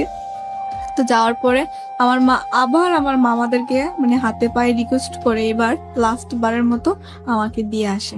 তো দিয়ে আসার পর তখন আমি মানে প্রায় টেস্ট দেব 10-এ। তো পরে কি হয়েছে, তো আমার টেস্ট পরীক্ষা গেল। তো দেওয়াতে টেস্ট পরীক্ষা তো তেমন একটা ভালো রেজাল্ট হলো না, কারণ আমি তো পড়িয়ে নাই মোট কথা টেস্টের আগে। তো তারপরে টেস্ট পরীক্ষা দিলাম। তো দেওয়ার পরে এখানে স্যাররা অনেক মানে খারাপ করছে যে আমি কেন রেজাল্ট খারাপ করলাম। তারপরে এরকম করাতে তারপরে আমি আবার মনোযোগ দিয়ে পড়াশোনা করি। তো ও কি করছে এরকম টেস্টের পরে আমার যখন পরীক্ষা চলে আসছে এসএসসি পরীক্ষা, তখন ও আসছে, এসে আবার বলতেছে যে আমাকে এবারের মতো ক্ষমা করে দাও, বা স্কুলে অনেক কিছু আমার ফ্রেন্ডদের কাছে অনেক কথা বলে যে তোমার ফ্রেন্ডকে বলো, যে মানে যে ফ্রেন্ডটা সবকিছু জানতো আমি আবার ওকে বলে দিছিলাম যে জানো আমি ও সময়ের কাছে সবকিছু বলছি, এই তো ওই সুমার কাছে প্রতিদিন ডিস্টার্ব করতো যে তোমার ফ্রেন্ডকে বলো আমার ভুল হয়ে গেছে, মানুষ ভুল করে না, অনেক রিকোয়েস্ট করতো। ভাইয়া মানে ওকে আমি পরবর্তীতে মানে আমার ফ্রেন্ড আমাকে বোঝাচ্ছে হয়তো ও ভুল করে ফেলছে, বা এখন আসলে ও বলতেছে যে আমি আসলে খুবই অন্ধ হয়ে গেছি না, আমি সেই অনেক কিছু বলার পর তারপর ওকে আমি আবার লাস্ট চান্স দিই। আমার বলছি যে আমার পরীক্ষাটা যাক, তারপর আমি দেখি। আমি যেটা বুঝতে পারছি যে একবার family mistake, right? Second time আপনি যখন গেলেন তখন ফ্যামিলি মোটামুটি ওর কাছ থেকে আপনার মাও ওকে সাপোর্ট করছে না, হুম। তখন আপনার মিস্টেক। হুম। থার্ড টাইমে যখন আপনি যাচ্ছেন ওর সাথে তখন এটা পুরোপুরি আপনার মিস্টেক, কজ ততদিনে আপনার ফ্যামিলি ওর কাছ থেকে মোটামুটি সরিয়ে আনার জন্য প্রিপেয়ার ছিল। ডিভোর্স দিচ্ছিলেন না কেন, লোকটা যদি এত খারাপ? ভাইয়া ডিভোর্স দেবো, ডিভোর্স দেওয়ার মতো তো আমাকে কেউ একজন আমার পাশে থাকতে হবে। আমার পাশে থাকতে হবে মানে? মানে আমি কিভাবে ডিভোর্স দেবো আইনের, বা আমি তো এরকম কিছু। আপনার মার প্ল্যানটা কি ছিল আমাকে এটা একটু পরিষ্কার করেন। আপনার মা ওকে বিয়ে দিয়ে রেখেছে বাট আপনার ওখানে থাকতে দিচ্ছে না, আবার আপনি গেলে সেখানে কেউ জানলে বলতেছে কুকুর বাড়িতে থাকে, মানে এটা কি? মানে এটা আমার মা চাচ্ছিল যে ও ওর থেকে যদি আমি একটু দূরে থাকি আস্তে আস্তে ও আমাকে মানে ভুলে যাবে, বা তো আমার তাহলে বিয়ে দেওয়ার কারণটা কি ছিল? বিয়ে দেওয়ার কারণটা ছিল ওকে একটা দেখানো মানে নাটক, মানে আমার মা যেটা পরে বললো, মানে এখন মানে সেটা আমি বুঝতেছি। আমার মা আমাকে বলছে যে বিয়ে দেওয়াটা নাকি ছিল একটা নাটক, মানে ও যদি বিয়ে না দেয় তাহলে তো অনেকে কথা বলার পরও বিয়ে ভেঙে যায় বা মেয়েকে অন্য জায়গায় বিয়ে দিয়ে দেয়। তা আমার মা নাকি ওকে বলছিল যে আমার মেয়েকে তো তোমার কাছে বিয়ে দিয়ে দিচ্ছি, তাহলে তো আমার মেয়েকে আর কোথাও বিয়ে দেবো না, তো তুমি যদি বিদেশ চলে যাও, বিদেশ থেকে আসার পর আমার মেয়েরও পড়াশোনা শেষ হবে, তখন তোমাকে তোমার হাতে আমার মেয়েকে উঠাই দিয়ে দেবো। So it was her plan actually, এবং যাতে করে বিয়েটা করে সে দেশের বাইরে চলে যায়, হ্যাঁ। কিন্তু সে সেটা ইমিডিয়েটলি করেনি। না না। আচ্ছা, তো যখন আপনি বারবার ওনার সঙ্গে যাচ্ছিলেন তখন তো আপনি বুঝতে পারছিলেন যেটা উচিত হচ্ছে না, এটা ভুল হচ্ছে। হ্যাঁ আমি যখন তখন আপনি কেন যাচ্ছিলেন? আপনার পরিবার থেকে কি খুব বেশি অশান্তি হচ্ছিল আপনার সঙ্গে সেজন্য যাওয়া, নাকি এমন কোনো মোহের মধ্যে ছিলেন বা ওর প্রতি আপনি দুর্বল হয়ে গেছেন একসাথে থাকার কারণে? ভাইয়া ওর প্রতি আমার তেমন একটা দুর্বল ছিল না, তারপরেও মানে ও আমাকে বারবার, আমি চিন্তা করতাম যে ওর কাছে তো আমার কতগুলো ছবি আছে। সেটা তো বিয়ের হ্যাঁ। আগে, বিয়ের পরের ছবিগুলো? বিয়ের পরের ছবিগুলোও তো আছে ওর কাছে, but বিয়ের পরের ছবিগুলো কি আপনি দিতেন নাকি ও তুলতো? মানে ঘটনাটা কি ছিল? ঘটনাটা কি ছিল, তখন আমরা একসাথে থাকতাম, তখন ধরেন অনেক ছবি উঠানো হতো।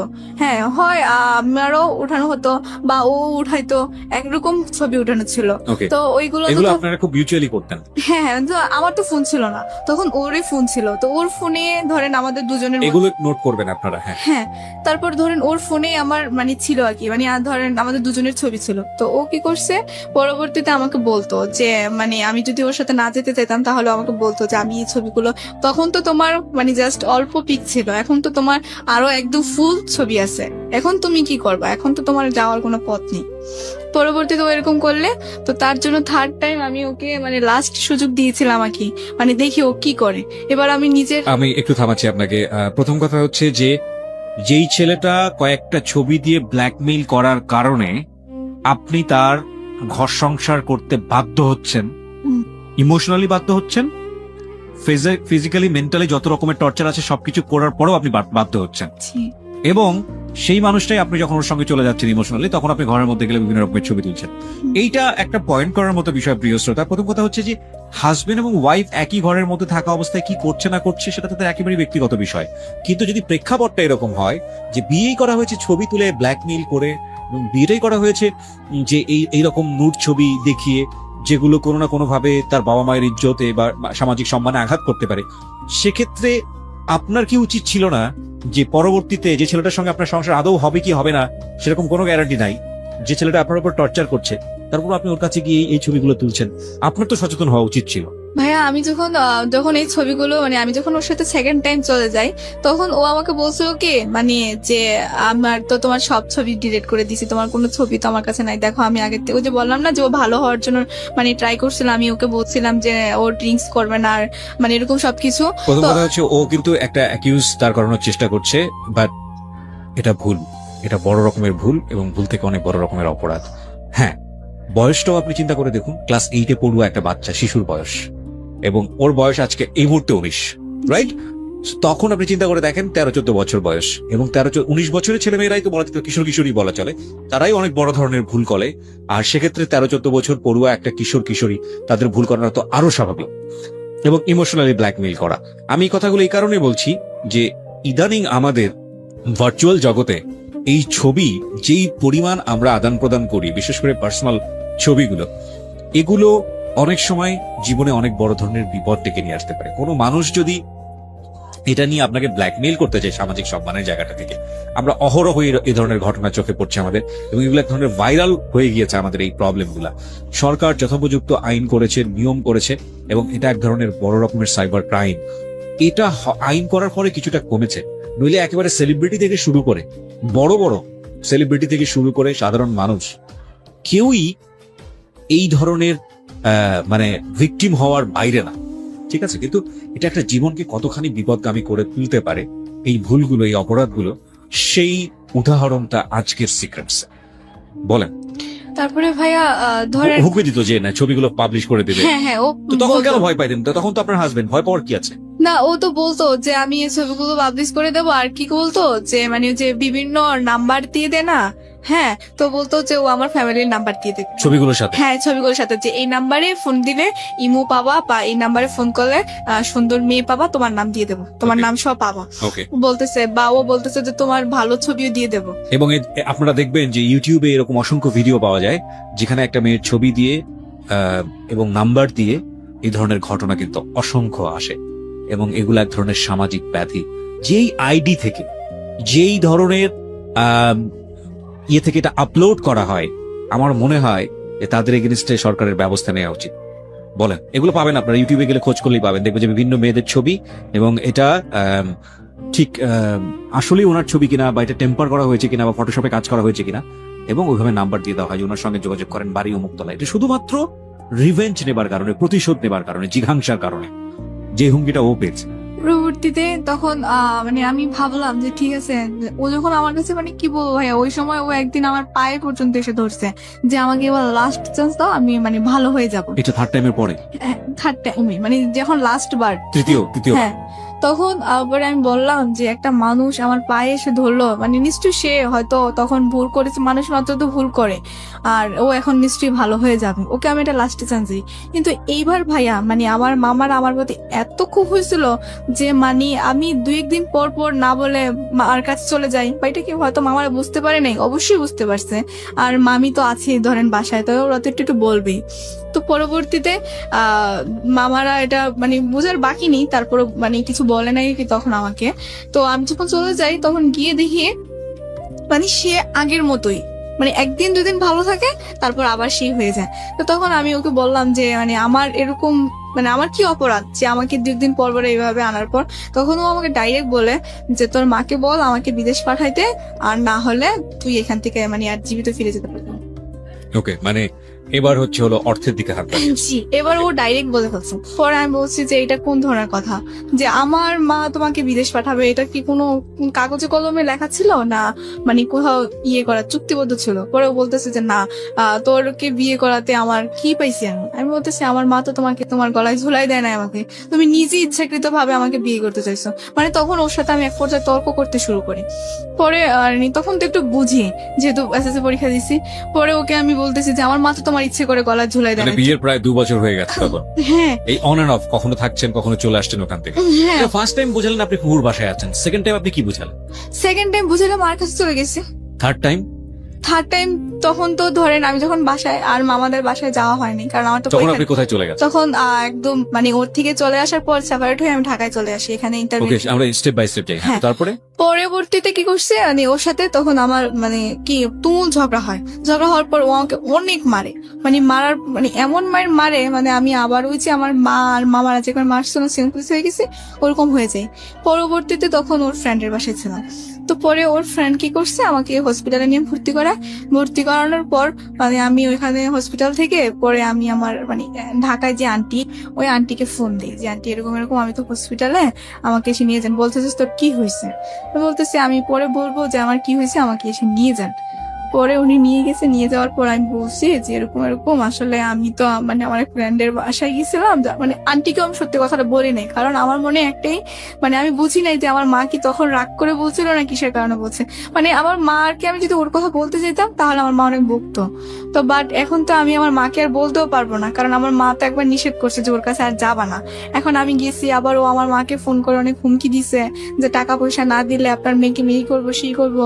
তারপরও যখন আমার মার মানে একটু নরম হয় নাই, আমার মা তো আমার প্রতি অনেক রাগ। এখন আমি কি করব?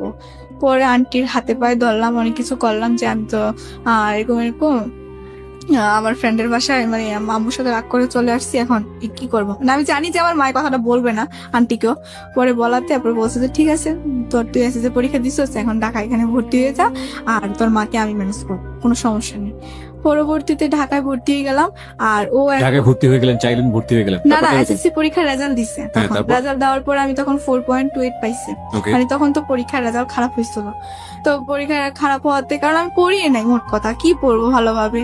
তো পরে মানে আমার ফিজিক্স কেমিস্ট্রি বায়োলজিতে আমি সায়েন্স স্টুডেন্ট ছিলাম, মানে ভালোই প্লাস আসছিল, কিন্তু আমার মেয়েতে গিয়ে খুব খারাপ রেজাল্ট হয়েছে একটা। আপনি এসএসসি পরীক্ষার সময় ছিলেন বোধহয়, আর নানু বাসায় ছিলাম। নানুর বাসা থেকে পরীক্ষা দিয়েছেন। হ্যাঁ হ্যাঁ। ওকে, পরবর্তীতে কি হয়েছে, এখানে এসে মানে রেজাল্ট পাবলিশ হওয়ার পরে এখানে ভর্তি হলাম ঢাকা। তো খবর পেলাম কি ও বিদেশ চলে গেছে। আপনি এখানে কোথায় আসলেন, ঢাকায় এসে কোথায় উঠলেন? ঢাকায় এসে মিরপুরে আন্টির বাসায় উঠছি। মানে আন্টি মানে কি ধরনের আন্টি? আন্টি বলতে আমার আপনার আন্টি। আপুর আন্টি। তো আপনাকে জায়গা দিল?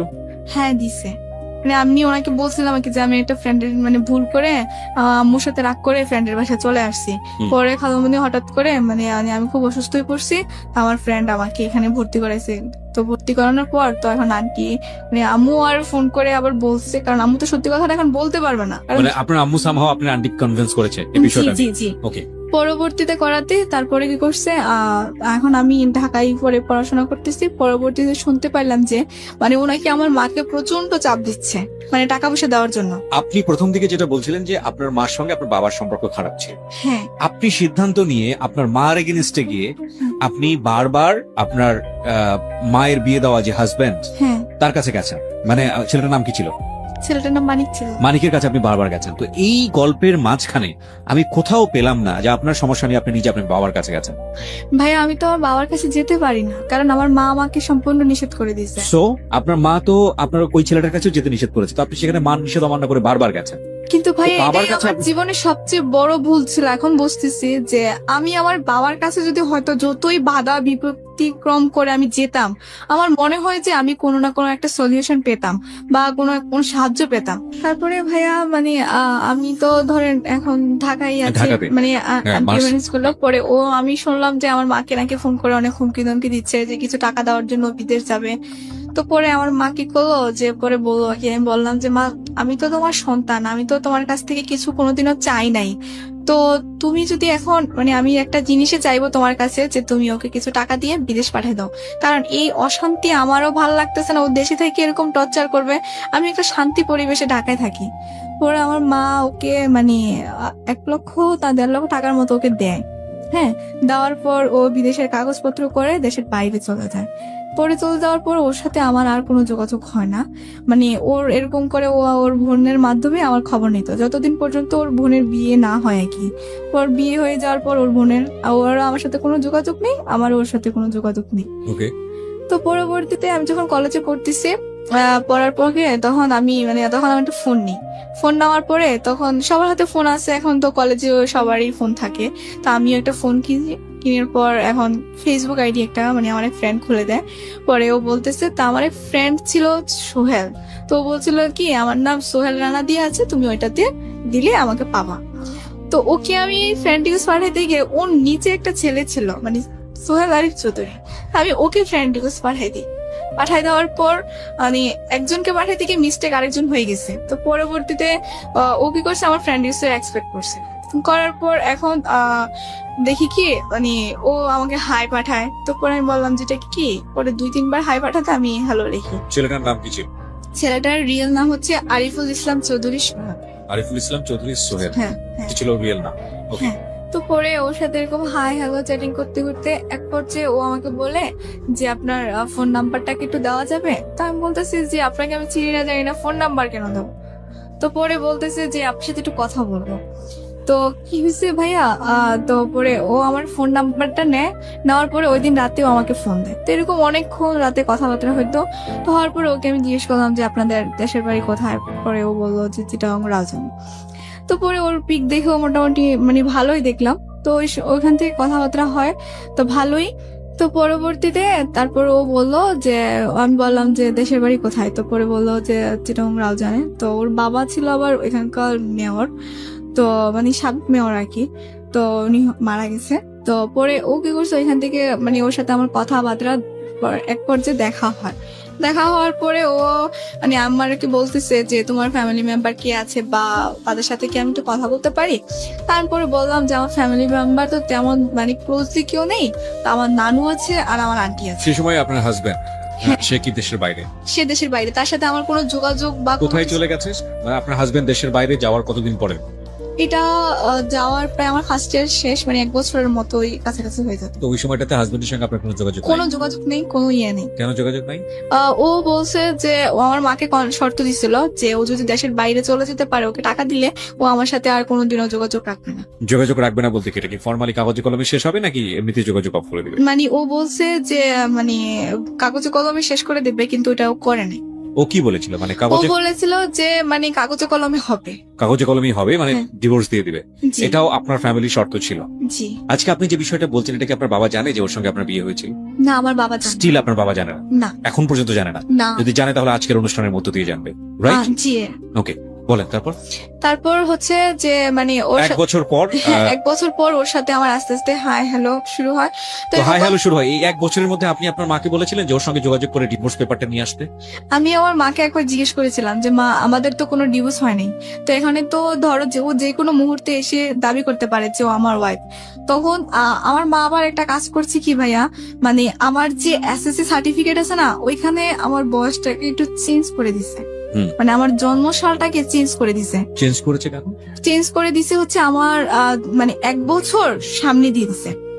বয়স হ্যাঁ। বাড়িয়ে দিয়েছে? হ্যাঁ, না কমিয়ে দিছে। কমিয়ে দিয়েছে? মানে যেটা জন্ম নিবন্ধনে ছিল ওটা থেকে 1 বছর কমিয়ে দিয়েছে এই কারণে যাতে মাসটা সহ চেঞ্জ করে দিছে, যাতে আমার মা বলতেছে যাতে মানে ও পরবর্তীতে মানে না বলতে পারে যে মানে এটা আমার মা প্রমাণ করবে যেটা ফলস ছিল, এটা আমার মা বিয়েটা ফলস ছিল? জি ফলস ছিল, মানে ওটা কোনো ভ্যালু নেই। তার কারণে আমার মা কি করছে মন্ত্রণালয় থেকে আবারও সেই সার্টিফিকেট জন্ম নিবন্ধন বা বোর্ডের থেকে আবার সব সার্টিফিকেট আবার নতুন করে করছে। ওকে, মানে যাতে আমার মা বলতেছে যে ও তো সহসায় ডিভোর্স দেবে না বা ও আরো যদি কোনো কিছু চায়। আপনারা দেননি কেন? এখন আম্মু কেন দেয় না সেটা আমি জানি না, বা আমি তো এরকম ডিভোর্স সম্পর্কে বা আইন সম্পর্কে আমার তো ধারণা নেই। ওকে, বলেন তারপর। তারপর বলার পর কি করছে এখন ওর সাথে দেখা সোহেলের সঙ্গে কথা হচ্ছে? হ্যাঁ কথা হচ্ছে, দেখা হচ্ছে বলতো? ও ঢাকায় এসে আমার সাথে দেখা করছে। কতদিন কথা বলার পরে? প্রায় 6 মাস কথা বলার। কি ধরনের কথোপকথন ছিল? এই তো হাই হ্যালো কেমন আছো, মানে ফ্রেন্ড সার্কেল একটা ছিল, কিন্তু দেখা হওয়ার পরে আস্তে আস্তে ওর প্রতি আমার একটা ভালো লাগা সৃষ্টি হয়েছে, ওরও আমার প্রতি একটা ভালো লাগা সৃষ্টি হয়ে যায়। পরবর্তীতে ও বলছে যে তোমার তো কোনো ফ্যামিলি মেম্বার কে কে আছে ভালো, মানে তোমার খুব ক্লোজলি, ও আমার সম্বন্ধে সবকিছু জানছে। ওকে, জানার পর ওকে আমি সবকিছু বলছি, সবকিছু বলতে? মানে আমার হাজবেন্ডের কথা সবকিছু ওকে বলছি। স্টিল ইউ আর ম্যারিড সেটাও বলেছে? হ্যাঁ বলছি। ওকে, পরে ও বলতেছে এখানে তো তোমার কোনো দোষ নেই, বাট তোমাকে তো জোর করে করানো হয়েছে, আর তোমার তো আপনি এত কিছু তাকে বললেন, তার সম্পর্কে কতটুকু জানতেন? ওর সম্পর্কে জানতাম যে ও মানে চিটাগংয়ের ছেলে, ওর বাড়ি রাউজান, বা ওর বাবা সাবেক মেয়র ছিল, আর দ্বিতীয় কথা হচ্ছে যে ও ফ্যামিলির সবচেয়ে ছোট সন্তান, আর ওরা 2 ভাই। আর দ্বিতীয় কথা হচ্ছে যে ও ব্যাংকে চাকরি করে চকরি মানে সরি পাহাড়তলি ব্রাঞ্চে, মানে এতটুকুই জানতাম।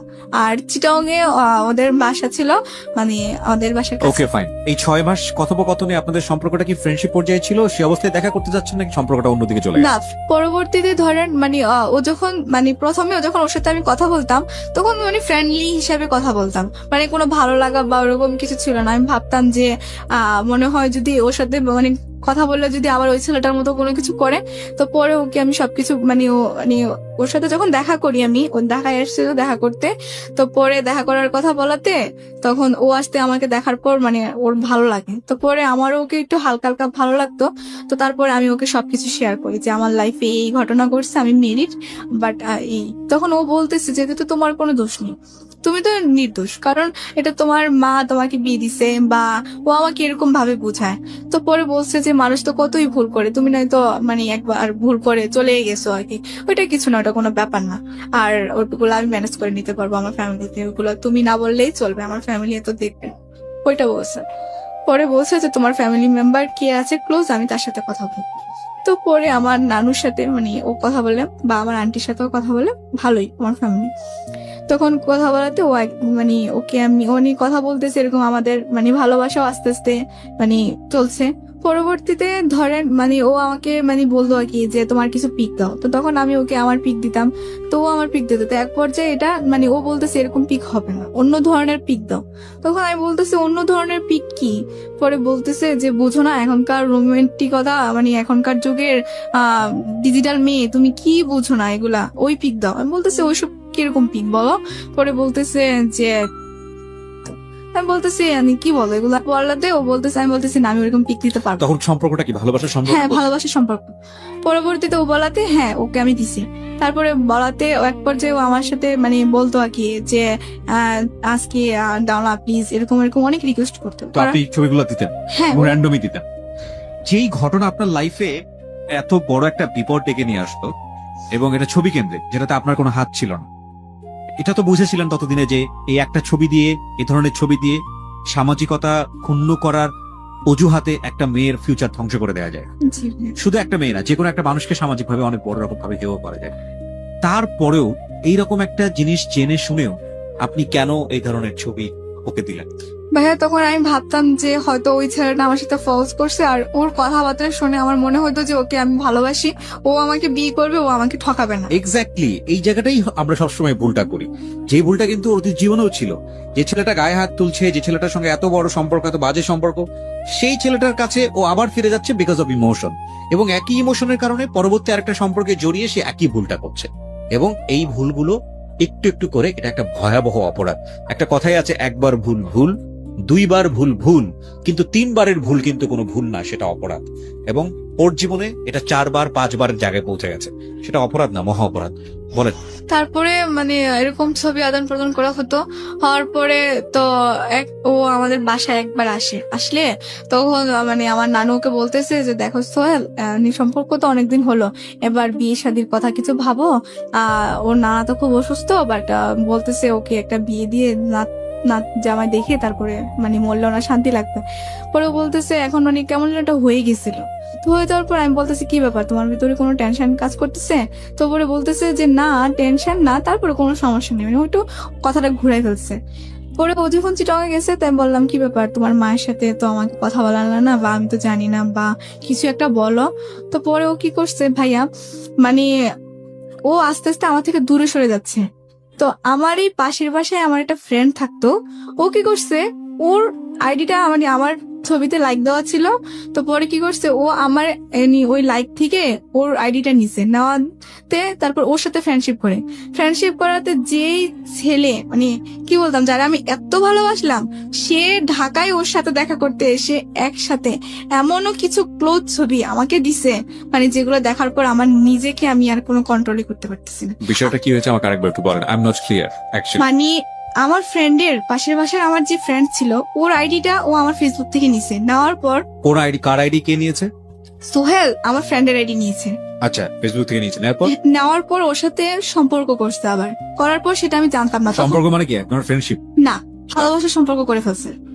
মানে আমার ফ্রেন্ড কিন্তু জানতো। আপনার ফ্রেন্ড কি জানতো না আপনার সম্পর্কে? জি, সে জানার আমার পরও ওই সম্পর্কে? হ্যাঁ, ও আমার সম্পর্কে জানতো যে ওর সাথে আমার রিলেশন ছে, বা ও যে আমাদের বাসায় আসতো সেটাও মানে ও দেখছে। বা ও অনেক সময় দুষ্টামি করতো যে ভাইয়া কেমন আছেন, বা আপনাদের বিয়ের পর কিন্তু আমি চিটংয়ে যাবো, বা আপনার মতো এরকম হ্যান্ডসাম ছেলে আমাকে একটা খুঁজে দিবেন, এরকম দুষ্টামি করতো। পরবর্তীতে কি হয়েছে, মানে আমি যে ওই ছবিগুলো দেখেছি আমি নিজে বিশ্বাস করবো পেলো কিভাবে ছবিগুলো? ছবিগুলো ও আমাকে দিছে।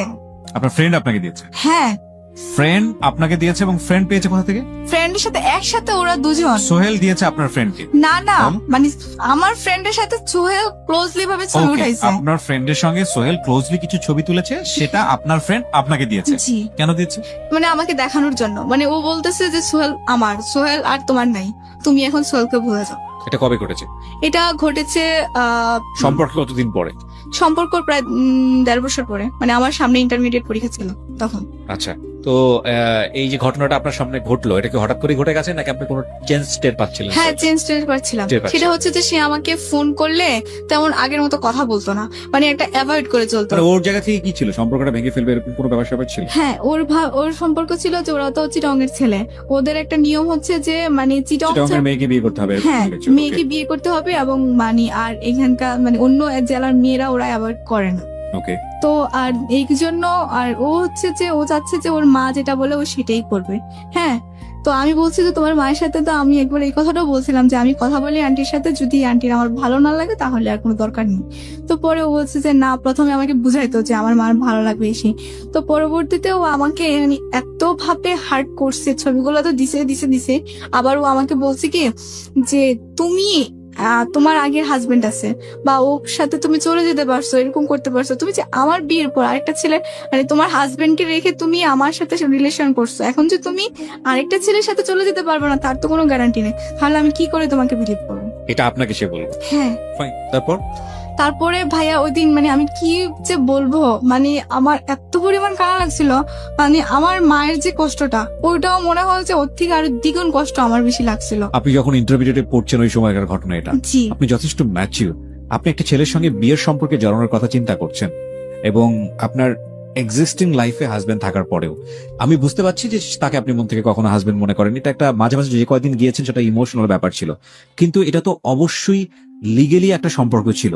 তো সেই লিগ্যাল সম্পর্কটা আপনি তো চেষ্টা করলে কারো কাছ থেকে জেনে, বা ইভেন যে যার সঙ্গে আপনি সম্পর্কে জড়াচ্ছেন তার কাছ থেকে জেনে হলেও আপনি ডিভোর্সটা দিতে পারতেন, দিয়ে আপনি সম্পর্কে জড়াতে পারতেন। আপনি তো সেটা করেননি, কেন করেননি? ভাই করেনি। আমি আম্মুর কাছে বলাতে মানে আম্মু বলতো যে হ্যাঁ আমি তো ওরকম করে ফেলছি, তো? ওর তো কাছে তো কোনো প্রমাণ নেই, ওর তুমি তো? ডিভোর্স দিয়ে বা কি করো? ডিভোর্স দিলে এটা কি আপনি সেকেন্ড রিলেশনশিপে যার সঙ্গে জড়াচ্ছেন সোহেল, সে কি এটা জানতো? হ্যাঁ জানতো। জানার পরে তার কাছ থেকে প্রতিক্রিয়া কি ছিল? তার কাছে প্রতিক্রিয়াতে ওই তো বললাম, সে বললো যে এগুলো কোনো কিছুই না, এগুলো আপনি লিগেলি তার ওয়াইফ, তো আপনাকে নিয়ে যদি সে সংসারের কথা চিন্তা করে সেটা তো পারবেই না সে। না। আম্মু তো ওই তো বললাম না চেঞ্জ করে ফেলছে, আম্মু তো বলতেছে আমাকে যে ওটা কোনো বিয়ে না, ওটা কোনো কিছু হবে না, তোমার ওইটা কাগজটা ভুয়া মানে প্রমাণ করতে চাইলে ও যদি প্রমাণ করে যে তুমি ওর ওয়াইফ এটা তাহলে কি ও বিশ্বাস করেছে? হ্যাঁ আমিও তো বিশ্বাস করেছি, আমি আজও পর্যন্ত সেটা বিশ্বাস করি। বোকার স্বর্গ মানে শুনেছি এতদিন, বোকার স্বর্গটা আজকে আমার মনে হচ্ছে যে দ্য স্টেজ অফ রিয়েলিটিতে এসে বসেছে বোকার স্বর্গ। ওকে বলেন তারপর। তারপরে ধরেন মানে ওর সাথে আমি আমার একটা মানুষের জন্য ট্র্যাপ হয়ে ফেলতে চাচ্ছি একটা মানুষকে, কিন্তু আনফরচুনেটলি আমি নিজে ট্র্যাপের মধ্যে ঢুকে বসে আছি, যেটা ওর মার কথা শুনে আমার কাছে মনে হচ্ছে যে সামহাও ও এই ঘটনার থেকে বাঁচানোর জন্য ওনার মেয়েকে সেভ করার জন্য বিভিন্ন রকমের ফন্দি ফিকির করতেছে, কিন্তু সেই ফন্দি ফিকিরে সে নিজেই আটকে বসে আছে। It's very interesting. এবং এই ছেলেটার যে ফায়দাটা ছিল, ওনার যে হাজব্যান্ড, লিগেলি যে হাজব্যান্ড, সে কিন্তু তার ফায়দাটা ঠিকই লুটেছে, এবং সে কিন্তু ঠিকই দেশের বাইরে গিয়ে বসে আছে পয়সাটা সবকিছু নিয়ে, ব্ল্যাকমেইল করছে যথেষ্ট রকম ভাবে, এবং সে যথেষ্ট গেইনার বলা যেতে পারে তার জায়গাটাতে। তারপরে ধরেন মানে আর সোহেলের সাথে আর কথা বলা অফ হয়ে গেছে, তো আমি ইন্টারমিডিয়েট পরীক্ষা দিলাম। আপনার ফ্রেন্ডটাকে আপনি কি বললেন? যে আমার friend আপনার- ফ্রেন্ড ওকে আমি আর কিছু বলিনি, কারণ এটা তো ওর দোষ ছিল না। একটা ছেলে যদি একটা মেয়েকে যদি ধরেন প্রশ্রয় নেয় দেয় তাহলে তো মেয়েটা কিছু করতে পারে, আর মেয়েদের মন এমনিতেও নরম, মানে একটু ভুলালে ওদেরকে ভুলানো যায়। তার মানে আপনি বলতে চাচ্ছেন যে আপনার বান্ধবীকে সেই কনভিন্স করে, ছেলেটাই কনভিন্স করে? হ্যাঁ, কারণ ও তো ফ্রেন্ড রিলস পাঠাইছে, আমার বান্ধবী আমাকে দেখাইছে। পরে যখন মানে আমি ওকে মানে বললাম যে তুই আমার সাথে এরকম কেন করলি, পরে ও আমাকে দেখাইছে যে আমি ফ্রেন্ড রিলস পাঠাইনি। ওরা কি কন্টিনিউ করেছে পরবর্তীতে রিলেশনশিপটা? না, ওরা ব্রেকআপ করে দিয়েছে। তো কারণ ওর তো ছিল যে ওর সাথে রিলেশন করলে ওর ছবিগুলো আমাকে দেখাইলে তো পরে আমার আর আমার ফ্রেন্ডের ভিতরে দ্বন্দ্ব লেগে ও মাঝখান থেকে সরেছে। মানে ছেলেটা মাঝখান থেকে সরে? জি। ওকে, তারপর? তারপর কি হয়েছে মানে এটা নিয়ে ধরেন আমার ইন্টারমিডিয়েট পরীক্ষার পর তো এখন আমার তো ধরেন কি বলবো, আর আমার তো আর বলার মতো কোনো ভাষাই ছিল না। আমার বলতে গেলে আমি কোনো ছেলেদেরকে দেখলে আমার ওই ছেলের কথা মনে হয়ে যেত, মানে রাস্তা বড়া চিট বা এরকম কিছু মনে হতো। তো পরবর্তীতে ধরেন ভাইয়া মানে আমি নিজে নিজে একটা প্রতিজ্ঞা নিলাম যে আমার লাইফে যেহেতু এত কিছু ঘটনা ঘটেছে, হ্যাঁ, সো আমি আমার মানে নিজকে এবার প্রতিষ্ঠিত করবই করব। তো প্রতিষ্ঠিত করতে গেলে তখন আর আমার ইন্টারমিডিয়েটের রেজাল্ট ছিল পাস আসছিল, ভালোই রেজাল্ট হয়েছিল। তো এখন এসএসসি তে তো আমার একটু পয়েন্ট নিচে নেমে গেছে, যে 4 পয়েন্ট চলে আসছে। এই কারণে তো আমি ধরেন সরকারি মেডিকেলে চান্স পাওয়াটা খুবই কষ্টকর হয়ে যাবে। তো আমি খুবই মানে চেষ্টা করেছি, মানে আমার খুব ইচ্ছে ছিল যে আমি একটু সরকারি মেডিকেলে পড়াশোনা করব। তো মানে আমি খুবই পড়াশোনা করতেছি, মানে আমার আর আদার্স কোনো টেনশন নেই। মানে এখন আমার মূল হচ্ছে যে আমার বাবা মাকে আমি একত্রে করে দেব, আর আমি মেয়ে হয়ে আর আমি একজন ডাক্তার হয়ে এবং মানুষের সেবায় নিয়োজিত করবো, আর কখনো কোনো ছেলের লাইফে বা কারোর সাথে জড়াবো না, এরকম একটা দ্বিধা মানে মনে প্রতিজ্ঞা আসছিল আর কি। পরে আসার পর আমি চিটং এ গেলাম। চিটং এ যাওয়ার পরে ওইখানে মানে আমার ফ্রেন্ড সার্কেলদের সাথে সাগরের পানিতে আমার ফোনটা নষ্ট হয়ে যায়। সো আমি যেটা বুঝি যে আপনি এখন প্রাইভেট একটা মেডিকেলে পড়াশোনা করছেন, এবং আপনার খরচটা আপনার মাই দিচ্ছে, জি। নাকি আপনি নিজের খরচ জোগাড় করেন? আমি একটা কোম্পানিতে চাকরি করি ছোটখাটো করে আপনি আপনার পড়াশোনা চালাচ্ছেন। হুম। তো ফাইনালি আমরা কি পেলাম? লাইক আপনি এই যে এত বড় ধরনের একটা প্রবলেম ফেস করলেন, বা আপনার যে এই ছবিগুলো, আমি যতদূর জানি যে এই ছবিগুলো এখন শুধু আপনার হাজবেন্ডের কাছে না, আপনি আমাকে অনুষ্ঠান শুরুর আগে বলছিলেন তার ফ্যামিলি মেম্বারদের কাছে ছবিগুলো আছে, জি এবং এগুলো খুব রিস্কি টাইপের ছবি, এবং সেটা সম্ভবত তার ফ্যামিলি মেম্বাররা তার কাছে রেখেছে, এবং যে কোনো মুহূর্তে এগুলোতে তারা আপনাকে ব্ল্যাকমেইল করতে পারে। সো আপনি যদি আপনার জায়গা থেকে ডিভোর্সও দেন, সেটাও একটা বিপদগামী সম্পর্কের দিকে যেতে পারে, এবং আপনি যদি এটাও প্রমাণ করার চেষ্টা করেন যে না, বিয়েটা একটা হয়ও নাই, তাহলেও সে রিভেঞ্জ নিতে পারে, এবং সে যেহেতু দেশের বাইরে আছে, সুতরাং আইনের জায়গা থেকে তাকে বলা যেতে পারে সে হয়তো এক ধরনের সুযোগও নিতে পারে। তো কি বলার আছে আপনার এই ছবি আদান প্রদান নিয়ে, ভার্চুয়াল জগতে এইভাবে ছবি আদান প্রদান, ইভেন হাজবেন্ড ওয়াইফ হওয়ার পরও এই ধরনের ছবি তোলা মোবাইলে রাখা, সে মোবাইলটা তো চিন্তাই হয়ে যেতে পারে, চুরিও হয়ে যেতে পারে। কি বলার আছে? আপনি তো নিজেই একটা আগ্নেয়গিরির মধ্যে আছেন এখন, সবকিছু বলতে গেলে সামাজিকতা জায়গাটা থেকে। হ্যাঁ, আমি যদি মানে বলতে চাই আর কি, যে আমার মতো ভুল যেন এই পৃথিবীতে আর কেউ না করে, মানে এই ছবি লেনদেন যেন অন্তত আর না করে। মানে সে তোমার যতই বয়ফ্রেন্ড হোক না কেন, কারণ যদি বয়ফ্রেন্ডে যে যদি তোমাকে সত্যিই ভালোবাসে, তাহলে কখনো তোমার দেহ যাবে না, বা তোমার এরকম নেগেটিভ ছবি যাবে না, আর তোমাকে মন থেকে ভালোবাসবে। আর যারা মন থেকে ভালোবাসে তারা কখনো দেহ চায় না। সো আপনি যেটা বলতে চাচ্ছেন যে এই ধরনের ছবি আদান প্রদান করা থেকে একেবারে বিরত থাকা উচিত। ইভেন আমি বলতে চাই যে if it is with husband and wife, যদি হাজবেন্ড ওয়াইফের মধ্যেও ব্যাপার হয়, তাহলেও আমি বলবো যে please do not do this, cause আপনি জানেন না যে সেলফোনে আপনি করছেন এটা, সেই সেলফোনটা কোনো এক সময় হয়তো বা হারিয়ে যেতে পারে, বা আপনি যেই ওয়েবসাইটের মাধ্যমে এটা করছেন সেটা হয়তো বা ইনসিকিউর হতে পারে। সুতরাং মান সম্মানের দিক থেকে, যে কোনো জায়গার দিক থেকে এটা খুবই খুবই ইনসিকিউর। এবং আপনি চিন্তা করে দেখুন, আপনারা হয়তো নতুন বিয়ে করেছেন, বা এরকম একটা সময় হয়তো সবগুলো স্মৃতি হিসেবে রাখার জন্য, এবং এটা হয়তো আপনি ভুলেই গেছেন কোথায় রেখেছেন, ভবিষ্যতে হয়তো আপনার সন্তান বড় হয়ে তাদের চোখে পড়লো। সো কতটা দুর্ঘটনাজনিত হতে পারে। একটা ছোট গল্প বলে শেষ করতে চাই। আমরা এমন একটা যুগে বসবাস করি যেখানে কমিউনিকেশনটা খুব ইজি। আমি অনেকদিন আগে ফেসবুকে এরকম একটা ভিডিও দেখেছিলাম যে মেয়ে আলটিমেটলি কোনো একটা খুব খুব সেন্সিটিভ একটা ছবি তার বয়ফ্রেন্ডকে পাঠাতে গিয়ে সে আলটিমেটলি হোয়াটসঅ্যাপের কোন একটা গ্রুপে ছবিটা আপলোড করেছে, এবং ভুল করে সে আলটিমেটলি ওই গ্রুপের মধ্যে তার প্যারেন্টসরা ছিল, এবং শুধু প্যারেন্টস না, ওই যে গ্রুপটা ছিল সেই গ্রুপসে প্যারেন্টসদের যারা আলটিমেটলি বস, অফিসের বস, তারাও অ্যাডেড ছিল। তার মানে বুঝতেই পারেন যে ঘটনাটা শেষ পর্যন্ত কোথায় গিয়ে দাঁড়াতে পারে। So please be careful on this issue. অবশ্যই এই ধরনের কাজ থেকে দূরে থাকেন, এটা আপনার জন্য সেফ এবং সবার জন্য সেফ, এবং আমরা আপনাদেরকে অবশ্যই উৎসাহিত করব। আজকের মতো এখানেই শেষ করতে চাই সিক্রেটস। আমরা বিশ্বাস করি প্রতিটি ভুল